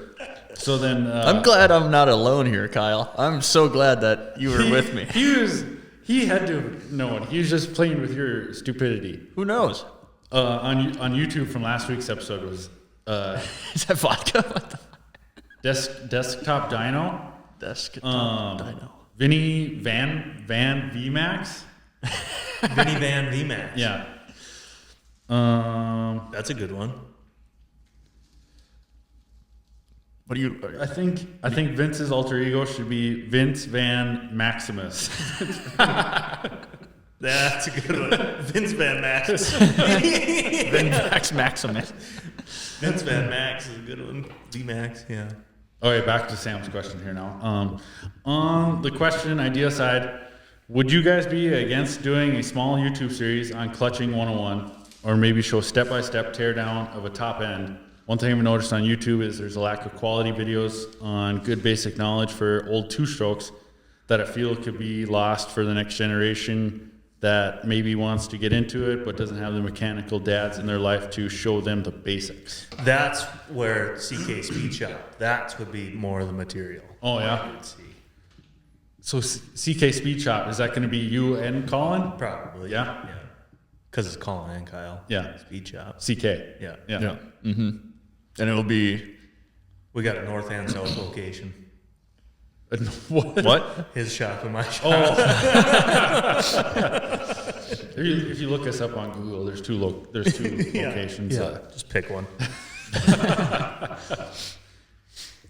Yeah, that's what it's hard for whenever me and Dad have been doing the shop work. It's hard for me to like film while we're doing it because it's like we're both kind of If we really wanted to just do like a legit, just here you go, bare bones 101 clutch. We're gonna just take it off the sled. You guys play like I could hold the camera. on clutching 101. Like it'd be for our ice racing clutching would be kind of a little bit different than Oh, yeah. a trail trail clutching. trail clutching. So like something like that maybe, but we can't give out our secrets though neither. Oh, that's what you could just do it for trail. Oh, yeah. Yeah, trailing. But yeah, I guess I've never looked that up on YouTube. Like, what kind of YouTube videos are there for like? It would be kind of clutching? neat to make a video, of you actually taking apart the clutches, rebuilding them, and putting them back on the sled, and then show a video of the tack Yeah. when you're riding it, and then figure out where that engine's peak power is, and then tune to that. Yeah. Like okay, do we're- test runs, Yeah. and then show what you're changing Yeah. on the clutches to compensate. That's where the data really comes in. Yeah. Like being able to look at the data. Yeah. That's where like with this next year, I'm hopefully going to have some data to instead of just looking at the tack like we've been doing. Because it'd be cool to show the clutching aspect of like, okay, we're shooting for 8,400 RPM. Okay. But we're right now we're only hitting 8,200. So we're going to drop a gram of weights. Okay. Or compensate somewhere else. Yeah. Like You could teach that in a video. Yeah, like first run, we're going to drop a gram of weights. And then, okay, it was still 100 RPMs low. So now we're going to go up 10 pounds on the primary spring. It's like, okay, now we've gained another 100 RPMs. Mm-hmm. Something like that. You could show different ways to compensate for Yep. RPM changing everything. Yeah. So, yeah, we could. I can't tell you how a helix works, though. Yeah, it it's- looks like like something you'd find in Egypt. Yeah, but it's just like there's I don't there's know no tuning it, I know how it works. Yeah. It's hard to explain it. Yeah, it's You really have the starting angle and the finishing angle, Yeah. or a straight angle, and then you also have the secondary spring, the spring rates of the secondary. The spring secondary is pretty easy to like explain, I think, but what it's doing during that with that angle. And is it a straight torsion, or is it a straight spring, or is it a torsion spring secondary like a cat roller? Yeah, right. So there's two different secondaries that you could play with too. It'd have to be the team stuff because everybody's running similar Yeah. to that. But a friend asked me a while ago, like, is snowmobile racing hard? I'm like, I don't even know where to start. Like, is it hard? It's like, well, yeah, you could just buy a sled and ride it, but you're not going to do good. So if you want to race, there's so much to break down. Like I don't even know where to start. Like I've had people say that about like ice racing or something too. It's like they had some kind of question to it. I explained it like. Go ahead. I explained it like, okay, get in your truck, okay, and you picture that stop sign and that T coming up. Now drive Rail wide, drive wide open to that tee and slam on the brakes and try to time it perfectly to where you can drift through that stop sign and hit that left corner and keep going. Yeah. Yeah. True. That's what you're doing on a snowmobile. And keep it between, the stakes. So just get your truck wide open and just come up to that stop sign and just know when to just lock it up. Yeah. Yep. And some courses are like that. They're that tight. Yeah. So yeah, that's how. That's how I've thought about it. I just thought like you could do a whole series of wrenching. And just break it down. Like here's the clutching section. That's a 30-minute video, and then here's carbides and steering. Yeah. That's another 30-minute video. Here's the track breakdown, and Yeah. and you could do Adjusting the toe. yeah. That's another Oh, thing. that would be in the carbides and steering. There's portion. a million different ways to do it. I'll show you one. Yeah. Jim Bob down the street's going to show you another way. Yeah. Yeah. And that's another thing of posting wrenching videos.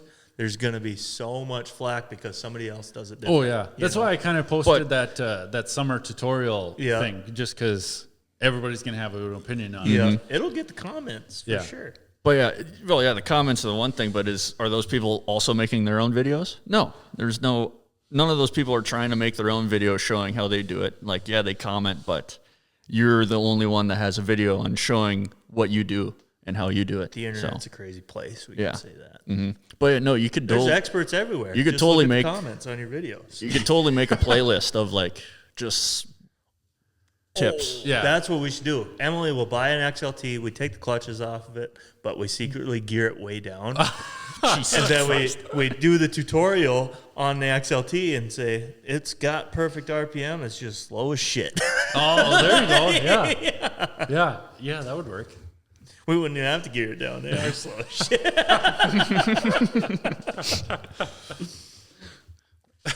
But it would be funny. And then you could do carburetors and all that stuff too. Yeah. Well, yeah. Then you could make a video on jetting. Like, there's a whole nother video in the playlist that you could put. Like, Yeah. you could break down the whole sled into videos and chunks of We like. could intentionally run it fat and show people what it's doing. when Yeah, it's show fat. them the wash and whatnot. And then like how it bogs out. We could get Yeah. Brian Deerdahl on to solder some jets and then drill half sizes. Yeah. Don't you dare start clutching this thing till it's jetted. That's what he'll tell you. Never ever clutch a snowmobile if it's not jetted. I don't know about the very bottom question. Just read it to yourself. Don't read it out loud. Yeah, Kevin Farm is true.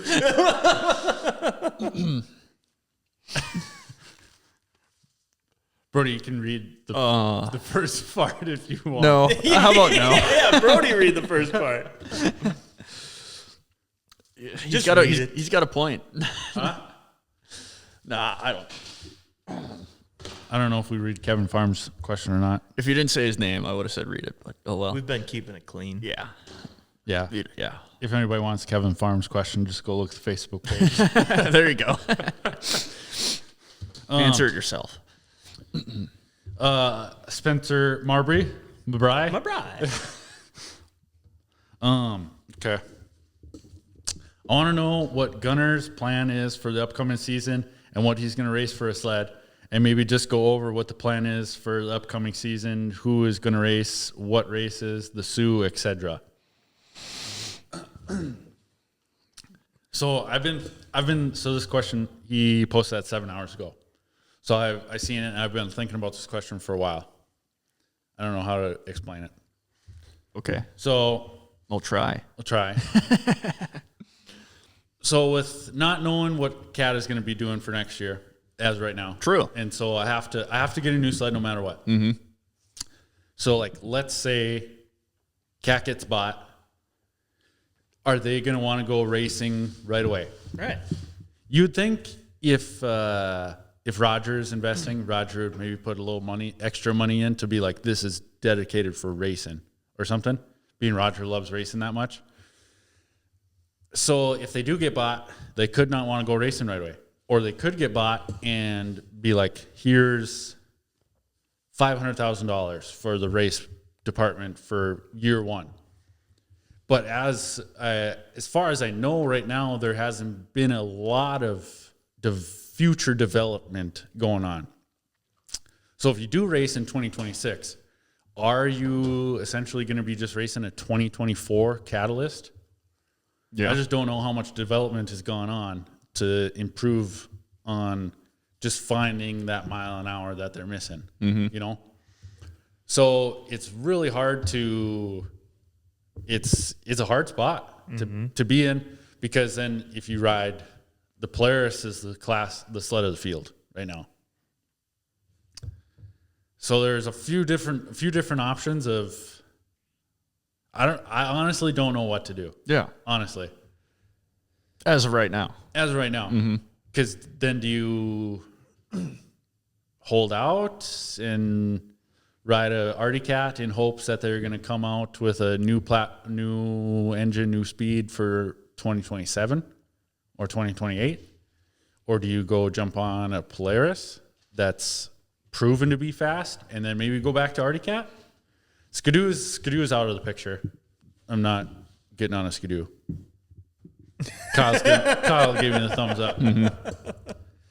So honestly, I don't know. If we did ride something else, I think we'd just maybe do a privateer program kind of deal, so then we can still run all of our old Arctic Cats and everything. But that's why we haven't really talked about it or said anything, because we are just kind of waiting on seeing what Arctic Cat is doing and what the plan is going to be with that. So with the Sioux, as of right now, I have no idea what's going on with the Sioux just yet. Kyle? No idea what's going on right now with the Sioux. Yeah. Holding out. You applied for a new 26 Polaris, though? Mm-hmm. Yeah. Applied. Yeah. Bro, did you apply too? No. Thought you'd catch the fever. Nope. So, yeah, I guess that's what I would... Did I explain it? Sort of, yeah. Pretty good enough. What else do you want me to say? I don't know. You just... Elaborate on anything else?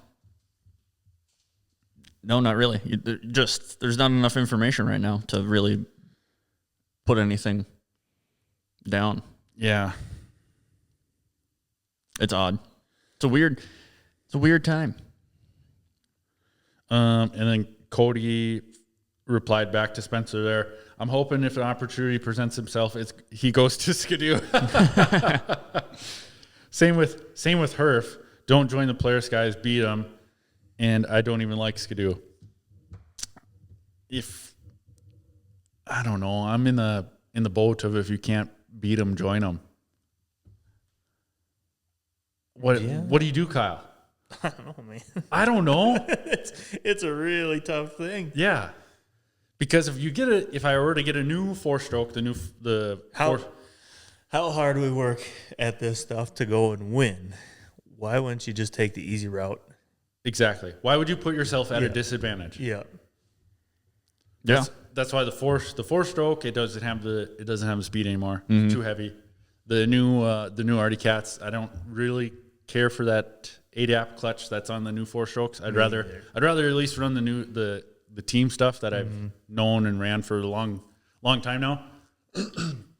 So switching to a new 4-stroke, not really in the cards. Did debate a little bit on getting getting a Yamaha Viper.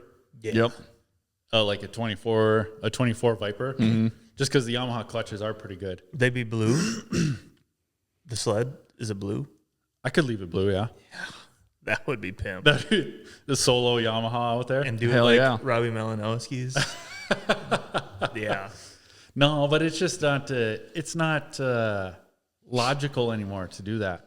No. No, me and Dad had said that the last handful of years. Is like as soon as these 600s are the same speed as the 4-stroke, we're at a disadvantage just because of the weight. Yep.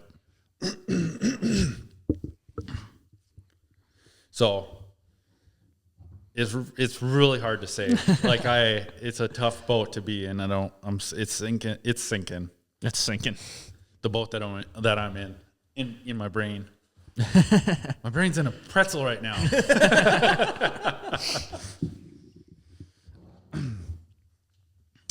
And then Dave, our buddy, who came in the trailer down in Elk River with Tori. Yep. He asked kind of the same question of what's next year's sled. Don't know just yet, Dave. I do want to get another ditch banger sled though. Yeah. What are you thinking? Well, I have a handful of ideas of like in a perfect world, I'd go get like 4 sleds this year. Yeah. Why not? Yeah, why not? Uh-huh. It's a good baseline. If I had the funds, I know exactly which one I'm going to get. Just one or Probably I could do 2, but yeah, probably just one for right now. because I told Dave I was going to race 30 plus next year. That's what he races. Yeah. He's like, stay out of 30 plus.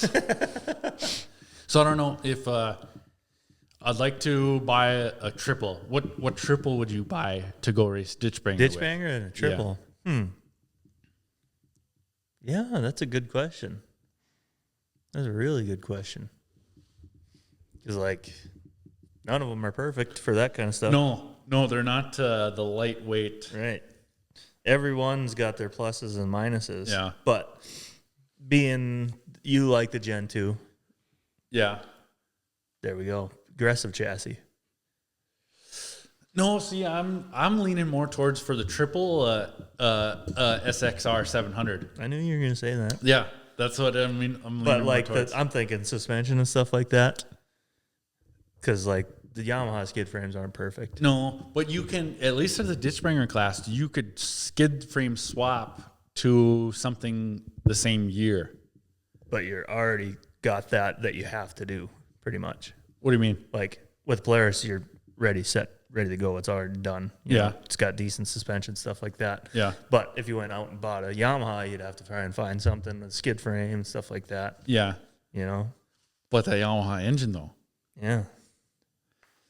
So you if can make the same power out of Polaris. it doesn't sound the same, though. That's all you care about. It is ditch banger. You're not going that fast. Yeah. So I don't know. Just to be cool, I'd like to. It'd be cool to build a Yamaha. I'd race an XLT at the ditch banger. Really? Yeah. What if you had the funds? What would you go buy then? Oh, That you were talking about. 2000 Polaris SKS 700. What track length is an XKS? It's a 136 with a wide front end still, and they're an extra 10, but they're just stretched out. Oh yeah, So that's what I would do. just a little bit longer rail. Yeah. Yeah. Yeah, they're same thing as a, extra 10. Yeah. But yeah, they're just a little bit longer. You can fit a deeper lug track in them. Mm-hmm. Yeah. I still don't. I've done the research. I cannot find on any of the forums of if I can put an 1 3/4 in my ZR. Oh, really? Yeah. Like I think if I go a smaller tooth driver, you could Easily. easy peasy. Yeah. Easy peasy. Why'd you wink at me when you said that? Yeah, that's what I was wondering. It's just like okie dokie. Okie dokie, artichoke. That doesn't need a wink behind it, though. It's just a saying. Sorry. Like, okay. Just got real into winking lately. Oh. So yeah, it's and then if we said if Andrew Carlson makes the rules to what we've said, it'd be hard not to go try to find an 04 Pro X2. Yeah, that's what I was thinking. Yeah. 03, 04. Yeah, that's like a Pro XR 440, what they snowcross raced those years, like with the flames on the hood. Those Bad. I love those are things. like I just seen David Fisher built one. Yeah. And then Eric was the one that took the pictures of it. That thing looks sweet. Yeah, same thing as Wes's. Wes's is, Yep. yeah. I love those things. Yeah. But, yeah, then again, with the 2000 SKS, they got the banana seat on it, one-piece seat. Yeah. I'd want to change that. Yeah. So, there I'm already starting to nitpick. I'd do the shorty seat on it and stuff. That would be pimp. Oh, yeah. Okay, and then we had a few DMs. Like the DMs, I think maybe the people want to remain anonymous. Maybe Sure. They're hot takes. Yeah. I'd say. So, yeah, just read it. Don't have to give them a shout out. Show me the name first. Oh, okay. You know, Yeah, but no, I haven't read it. But Kyle Dunnigan. No. this is Kyle Cougar. Kyle Cougar. So it was a long story of the Polaris 600 race sleds was what everyone now wants one. Mm-hmm. The 2025s. They dominated. Yep. So why is everybody selling them? To probably just buy next year's They don't know sled. if they're going to get them. I know that's the thing too. That's what I'm thinking. But then everybody's trying to sell them for the same price that they bought them for. Mm-hmm. After they raced them for a whole year in the mud. I would never do that to you if I was selling mine. What? Charge it same price of what I bought it for. Yeah. I know they are kind of high, I thought. Even like Arctic Cats listed are high too. And they're and the Skidoos, they're all high. They're all too high. Dumb. So essentially, do you want me to just read this whole thing? Sure. Okay. It's a Harry Potter book, but Get ready here. Okay. Well, no, maybe. Just find like the bottom, Whatever the question is. Long story short. There you go. Perfect. To my hot take is, how is that a stock factory sled? They're talking about the 2025 Polaris race sled.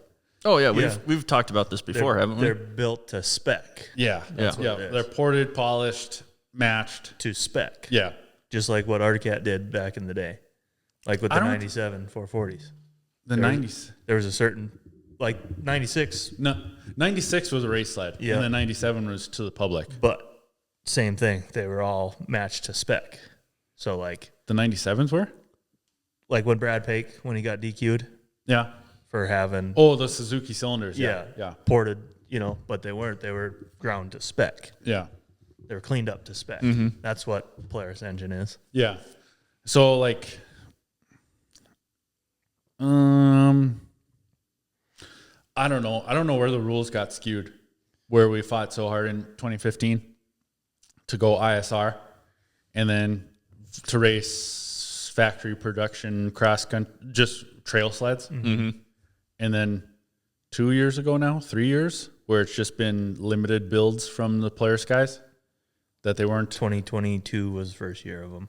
where they stopped offering 600s to the public. Mm-hmm. That is so strange to me.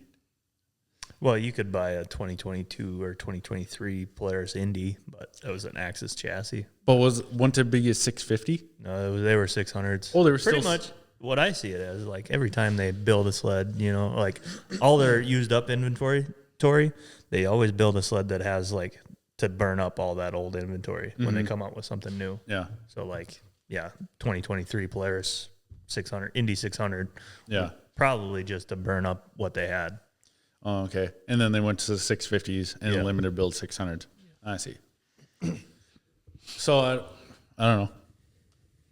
Be pretty sweet if you could get a new cross country right from the dealership. Oh man, they would sell them like hotcakes. It would be insane, yeah. Because this For guy, how good they've been doing, This year, everybody wants them. they're not, the ones on Facebook Marketplace aren't selling though. Just terrible time to sell your sled. Mm-hmm. Want to grab me an A&W root beer there, Kyle? Shout out Dylan Tolson. Shout out Kyle for grabbing it. Yeah. Brody's got some grain belts in there. Yeah. How long have we been going, Brody? Hour 32. Oh, wow. The Polaris factory race sleds was that guy's hot take. It's a good hot take. It's It weird. is. Yeah. I don't know how they do it. Okay,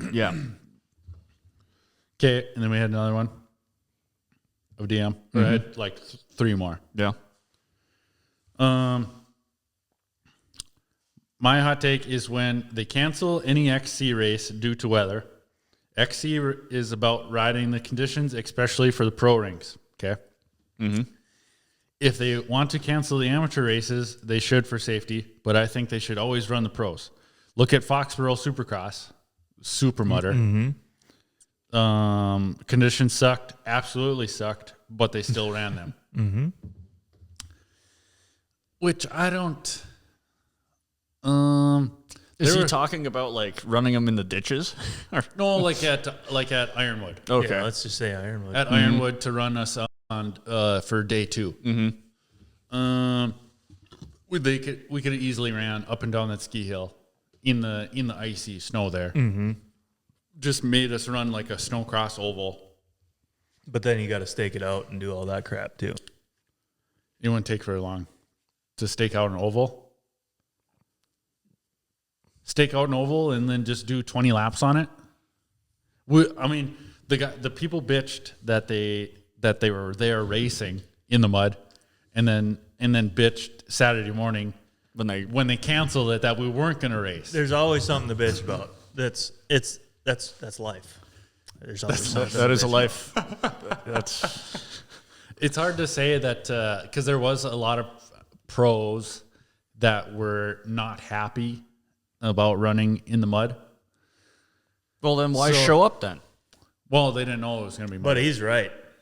As soon as you get on the starting line, everybody's got to go through the same exact course. Yeah, and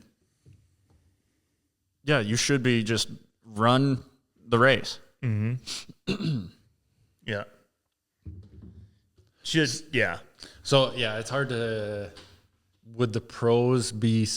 Well, like because you know the Supercross pros, they were not stoked to ride in the mud. No, but everybody's got to run the same course. Yeah, Just like how Ricky Carmichael lapped the whole field at Millville. at Millville. Yeah. Yes. Everybody's got to run the same exact course. Yeah. There's going to be certain people that'll shine. Yep. AP. Yep, Aaron Plessinger. cowboy hat. So I'd say, yeah, run it. I know. I wish I would have raced on Saturday. Got something in my throat here. Got a badger in my You throat. got a A&W root beer. Yeah. Oofda. So yeah.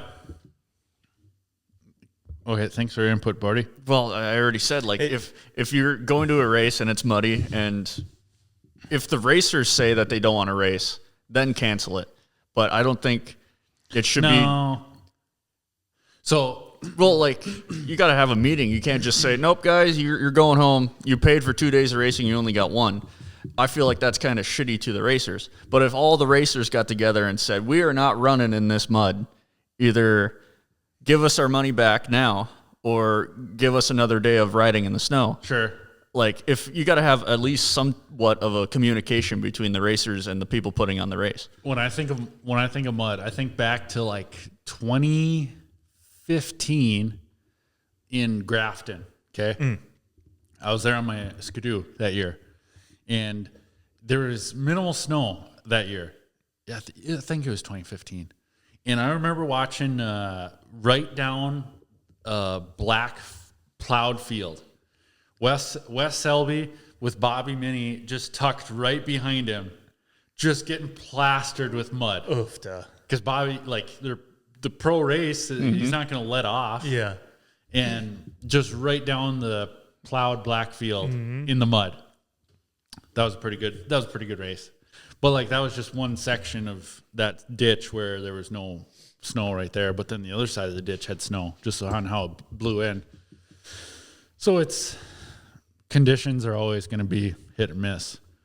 Okay, we had two more anonymous ones. Okay. Why are snowmobile entry fees so much higher than my hare scramble entry fees? Bingo.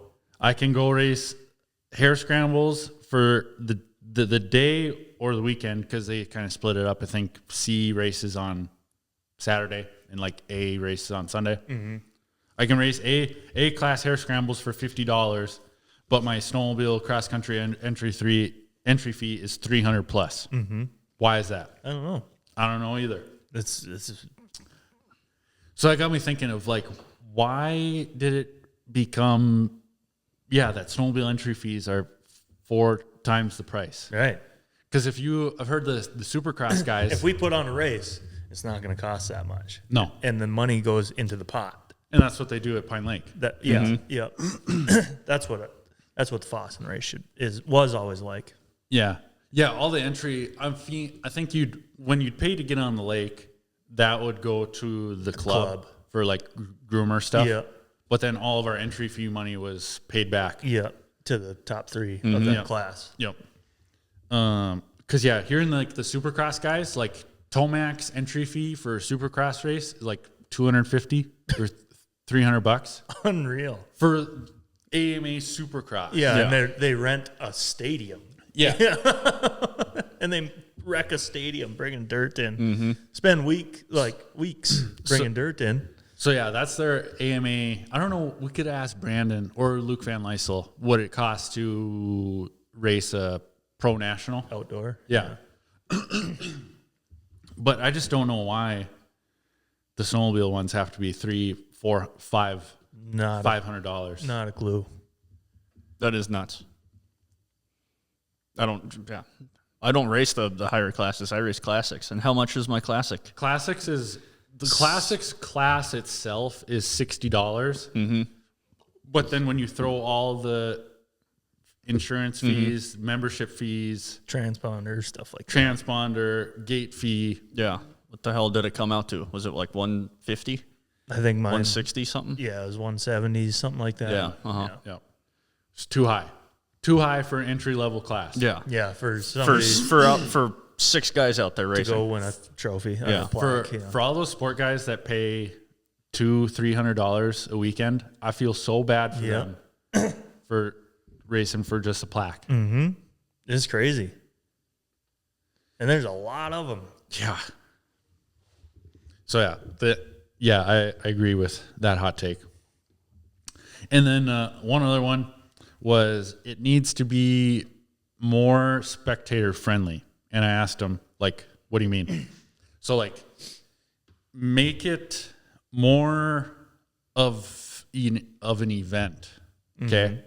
So, like, so to elaborate on that, like, make it like, so if a winter carnival is going on, like, let's say this town has a winter carnival or something of that sort. Like, the race almost needs to be like more of a sideshow, almost. Like, have this event going on, and then so people are there for that, and they're like, oh, hey, like a race is going on over there. Let's go check that out. And they have food vendor trucks. Like, Oh, yeah. When you said that, I instantly thought of the ditch banger yeah, that we went to. Like, there was 4 food vendor trucks there, coffee, and then the bar inside and everything.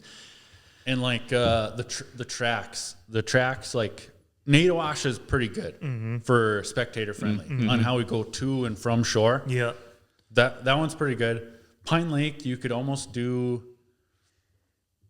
Could you do one more run back towards shore before we go back to the cattails? Or I think what, like, you've talked about it before, Brody, that people like it when we're back in the cattails because, like, when you pop out. When you pop out of the cattails, it's like, oh, at Pine Lake, I always thought they could, angle it like all the way across, so like how it's kind of at a bad angle for coming out of the back bay. So if you're on the north end of the lake watching, you can't really see that back bay. So if they angled it the other way, like the spectators, Yeah. Yeah, but like I think because it's like, yeah, I remember you had said something that like, people like are wait for us to come out of the cattails. Yeah, because it's the anticipation, because you see him go back there, and then you see like the snow dust and everything kind of creep over there, and then oh shit, why are there 2 headlights right there? What happened? There's something must have happened. Now there's 2 sleds, and then you watch the gap them in between 2 of them. If it gets closer or wider, that's probably the best highlight of that race. But yeah, like ice racing, it's hard for a spectator sport because the tracks are big. Like where are all the people going to go? Yeah, that was another. I had somebody had asked me that, like, why can't we do smaller tracks? Like, do a 5-lap course, 5-mile course. Oh yeah, 5-mile course. Sorry, a 5-mile course. Yeah, and like So keep then- it close. Don't even go in the back bay. and if the track is going to be tight anyways, it makes sense to do it that way. Yep. Yeah. But then you don't have, Like, you can make a tight track flow. Yeah. Like, think back to Foston. Yeah. That track flows. Oh yeah. The way they've had it laid out the last couple of years. It's sweet. And that's only a 2-mile track. We're gonna make that same course. Because, they've asked us before if they wanted us to make it bigger, but then we'd have to go around the backside of the radar run where the chute runs off. And we're like, no, it's just fine the way it is. So it's 2.5 miles, I think it is. Yeah. It's fun. Like, I like Pine Lake. Pine Lake stay the way it is. Yeah. It has been, because it's now They were changing the tracks a few times those first couple years, like 2011, 12, 13. They never really had an established layout. It was always pretty close. Yeah. But now, once you say like the last 4 years, Yeah. it's been pretty close to the same. Yeah, pretty close to the same, which I like. I like it. I like that. Yeah. Yeah, they just changed some stuff in the middle. It's kind of depending on ice conditions Yeah. too, and where a fish house may or may not be, and so yeah, it's like I think me and Zach had talked about that before, of like making these races like events, like have food vendors there, have something going on, have a concert going on. Like I never know why we didn't go back to. Did you race at that Moon Dance in 2014? We raced at the Moon Dance facility, and that was a fun short little 3-mile course through the woods. There was a lot of snow that year. Yeah. And like have like a concert or something going on. Well, then you got to think about like the weather too. If it's 20 below, no one wants to go to a concert outside. That's true, but food vendors. Well, yeah, you definitely have food vendors. Like you got to have at least one or two of them. What else could you bring to a race? Exactly. Like- I don't know what else you like. I'm just thinking Have the about tent set up, you know? Yeah, like Yeah. have a beer tent. beer tent. The Yeah, beer tent with a band. true. That's yeah. The last few years, they haven't had the beer tent down at Nadawash. No, but we were done at 3:00 in the afternoon this year. Yeah. What else? Because you're in the beer tent up at the Sioux. Not really. It was freaking packed. Well, there you go. Oh yeah. Oh That's well, what we're yeah. trying to do. Oh, totally. Yeah. No, every tent at the Sioux is packed. But Yeah. the Sioux is a different race compared to a cross country race or a ice race. Chad tried having that hot air balloon there. Oh, He yeah. tried doing hot air balloon rides Yeah. that one year, but then the weather Yeah. didn't cooperate. But Yeah. something like that. Totally. That's a cool idea. Helicopter rides. Helicopter rides would be sweet over Pine Lake. Yeah. We'll have Brad Pake bring his plane and give Yeah. plane rides over Pine Lake Yeah. this next year. Need a hell of a runway. Yeah. Just make the runway right next to the course. Yeah, right next to the when we land, straightaway. we're racing the plane. Right in the middle of the lake. But like Pearl Harbor out there. Well, yeah, that was Not the one. kamikazes. No. The one thing they said about the tracks of like, because Ottertail and what was the other one we raced at? Walker. They kind of went Yeah. the opposite way of. They went the opposite way of to and from shore. Oh, so like the whole time you're just watching them Yeah. go Couldn't- back and forth Yeah, farther you away couldn't from even you. hardly see them go that way. Yeah. They were going Yeah. that way instead of coming to and from you. We're solving the world's problems here. We're at least talking about them. There's We're always trying. something to bitch about. And we're here to bitch about it. Yeah, that's right. We have opinions too. And our opinions matter because we have a podcast. Yeah. I don't know about that. Huh. Well, that is we could talk about that for days on how to make these more fan friendly. Like, Make it warmer. oh yeah, yeah, not have snowmobile races when it's 20 below out. Yeah. Huh. Well, I don't know. You guys got anything else or what are we at? 2 hours? No, hour 47. Oh, okay. Can Emily make trading cards for us? Yeah, what was Like a that thing? big- I seen you just put. So Kyle sent us a Snapchat today. He was putting a Taylor Bunky trading card in his. Signed? Oh, it was signed. Was it personally signed? Yeah. Like personal to you? No. Oh, he didn't say like to Kyle? No, so I could sell it on eBay. Oh. But yeah, Kyle's got Trading cards would be pretty a sweet. Taylor Bunky trading card amongst his Pokemon cards now. That's a very small. Who Realm how'd, of how'd you people. get that? Yeah, Where did that come from? Polaris up there at the 70th. Oh, really? Yeah. Oh, And it was a hit. it is a cool idea. Yeah. I just seen Emily posted something about like coffee table books or something. Yeah. We could have her print off a couple sheets of cards, and then we'll have like one page that's like holographic, you know? Yeah. And then those would be the super rare ones. I've had an idea, a coffee table book about coffee tables. What? Good idea. Yeah. That's on Seinfeld. Oh, That's if anybody got the Seinfeld joke or Kramer. but yeah, anyways, trading cards would be pimp. Just like they used to do it back in the day. Yeah. You know, they had quite a few. They did. If we, print off a bunch of sheets, we'd cut them and everything of different riders, but we got to get their permission. And then the licensing rights and sponsorship You don't need a rights. license. I'm just kidding. No, just have a picture of the one rider on there with their name. Yeah. And then on the back, it'll be like a Pokemon card. It'll just say SHOPTALK. Or do we put their stats on there? That would be pimp. Oh my gosh. HP. The HP. Yeah. Kyle Grover, 50 HP. And then, Jesse Hallstrom would be like 200. Yeah. But yeah, good. I think this was a good episode. We really strung it together. Emily, can we make some trading cards, please? See, when you said that, and you made like a big picture. Yeah, like, because you got to print them off on a sheet. I was thinking like the trading card would be like the size of a No, like no, a 12 trading by. card. Yeah, to put in a. I thought it was going to be like a special trading card picture type of deal that would go in a A frame. whole bunch of little pictures Yeah, on one okay. sheet of paper. You meant like cut it all literal out. trading cards. Yep. Yeah. like of a good like cardboard material or Yeah, that would be pimp. You know, it could be just like, a picture, but instead, not just a picture. But Yeah. a little something, a little thicker. a little lamination Yeah. to it or something. Something. Figure out how to put some holographic ones in there. You know, make a holographic sheet. Just put a chrome wrap. Rare. over it. Yeah, those are the rare ones. You know, I like the idea though. that would be sweet Yeah. if we could bring it back. Yeah.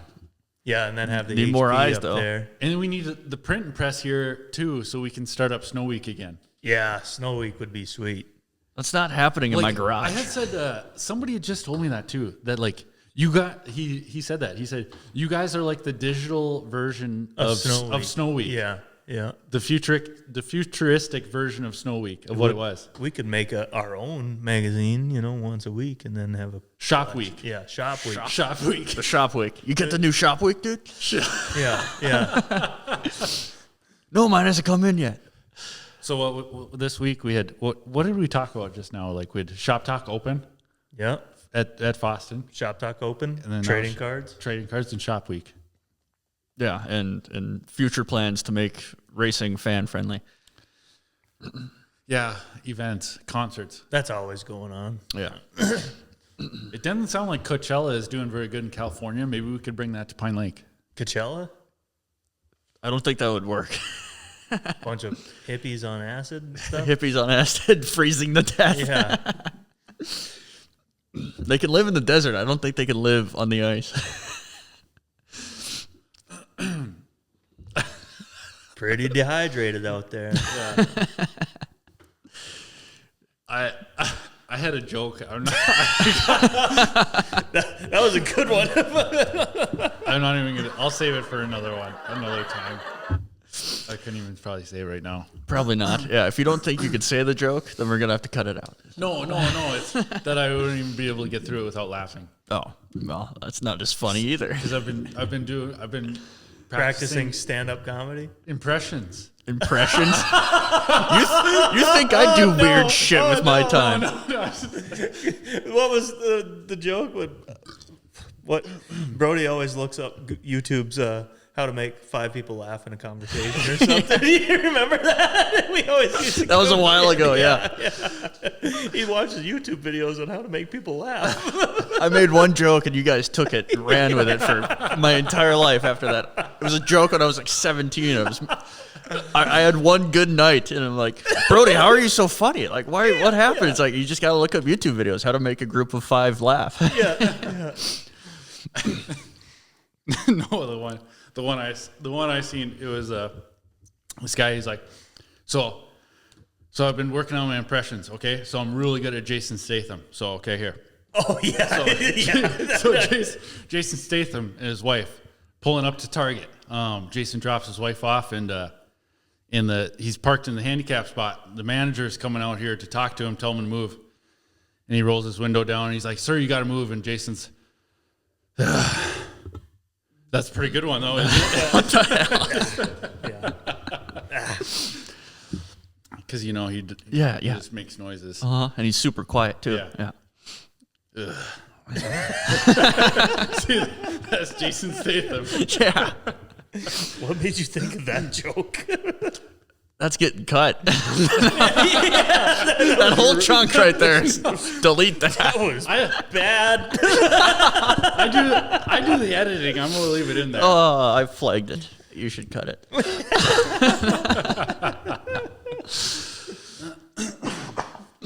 Huh. Well, alrighty. Well, all right. Episode 71. We got. So far, we've talked to what we got in the works. Riwadina. Mm-hmm. That's a good one. Your favorite racer's favorite racer. Mm-hmm. Pretty much. Yep. Dylan Stevens. Okay. Maybe give Andrew Carlson a call there. Talk about ditchbanger stuff. Yep. He's also a Red Bull athlete too. So maybe we'll give him a call. Maybe next week is Easter. Okay. So maybe we already kind of talked about our Easter plan. So before the show. Oh yeah. Oh okay yeah. Brady Deerdahl playing hardball with us, and then Gabe Bunky. Yep. We got a couple weeks here. Yeah. We're chalked up. You like Speaking it? of chalked up, I got my pool table ready. We're gonna go get chalked up. You got chalk? No, We need chalk. I'll You order need one of them ones that the cone. sit on the post. Yep. Kind of just The cone. and then rub the cone. on the stick. Yeah. If anybody wants to come play pool, Me and Kyle are gonna be playing pool till 4 a.m. You're gonna start a little like underground pool hall. yeah, It's gonna turn into a speakeasy where Katie will be sleeping, and all she'll hear is Just a hard crack.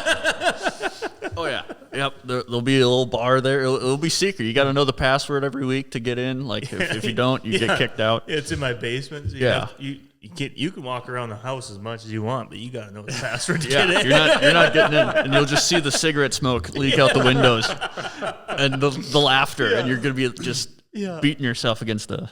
Yeah. All my basement windows, all my basement windows will be propped open, and it'll be just smoke rolling out. Yep. Just quick RM fantasy. We're still playing that. Winner gets SHOPTALK shirt and a hat. Snow Pro to go is winning. Cool. I can't remember. He's the guy that bought Dad's Firecat. Oh shit. Gave us that sign, Brody. Yeah. What? I'm blanking on his name. Craig? Nah. God damn it. Said it, but you've had the same conversation. I know we before, have. so. Yeah. And then second Sorry place, that we forgot your name. I'm drawing a blank right Is now. it Troy? No, it's not Troy. Nope. Luke Van Lysel in second. Emily Pearl in third. I've done terrible. I want them trading cards, bro. Shoot her a message. All right. No one's saying anything. Are we going to wrap it up? Yeah, we'll wrap that up. All right. All right. Well, all right, Gunner. All right. All right. See All you. right. Thank you. Come again. See you.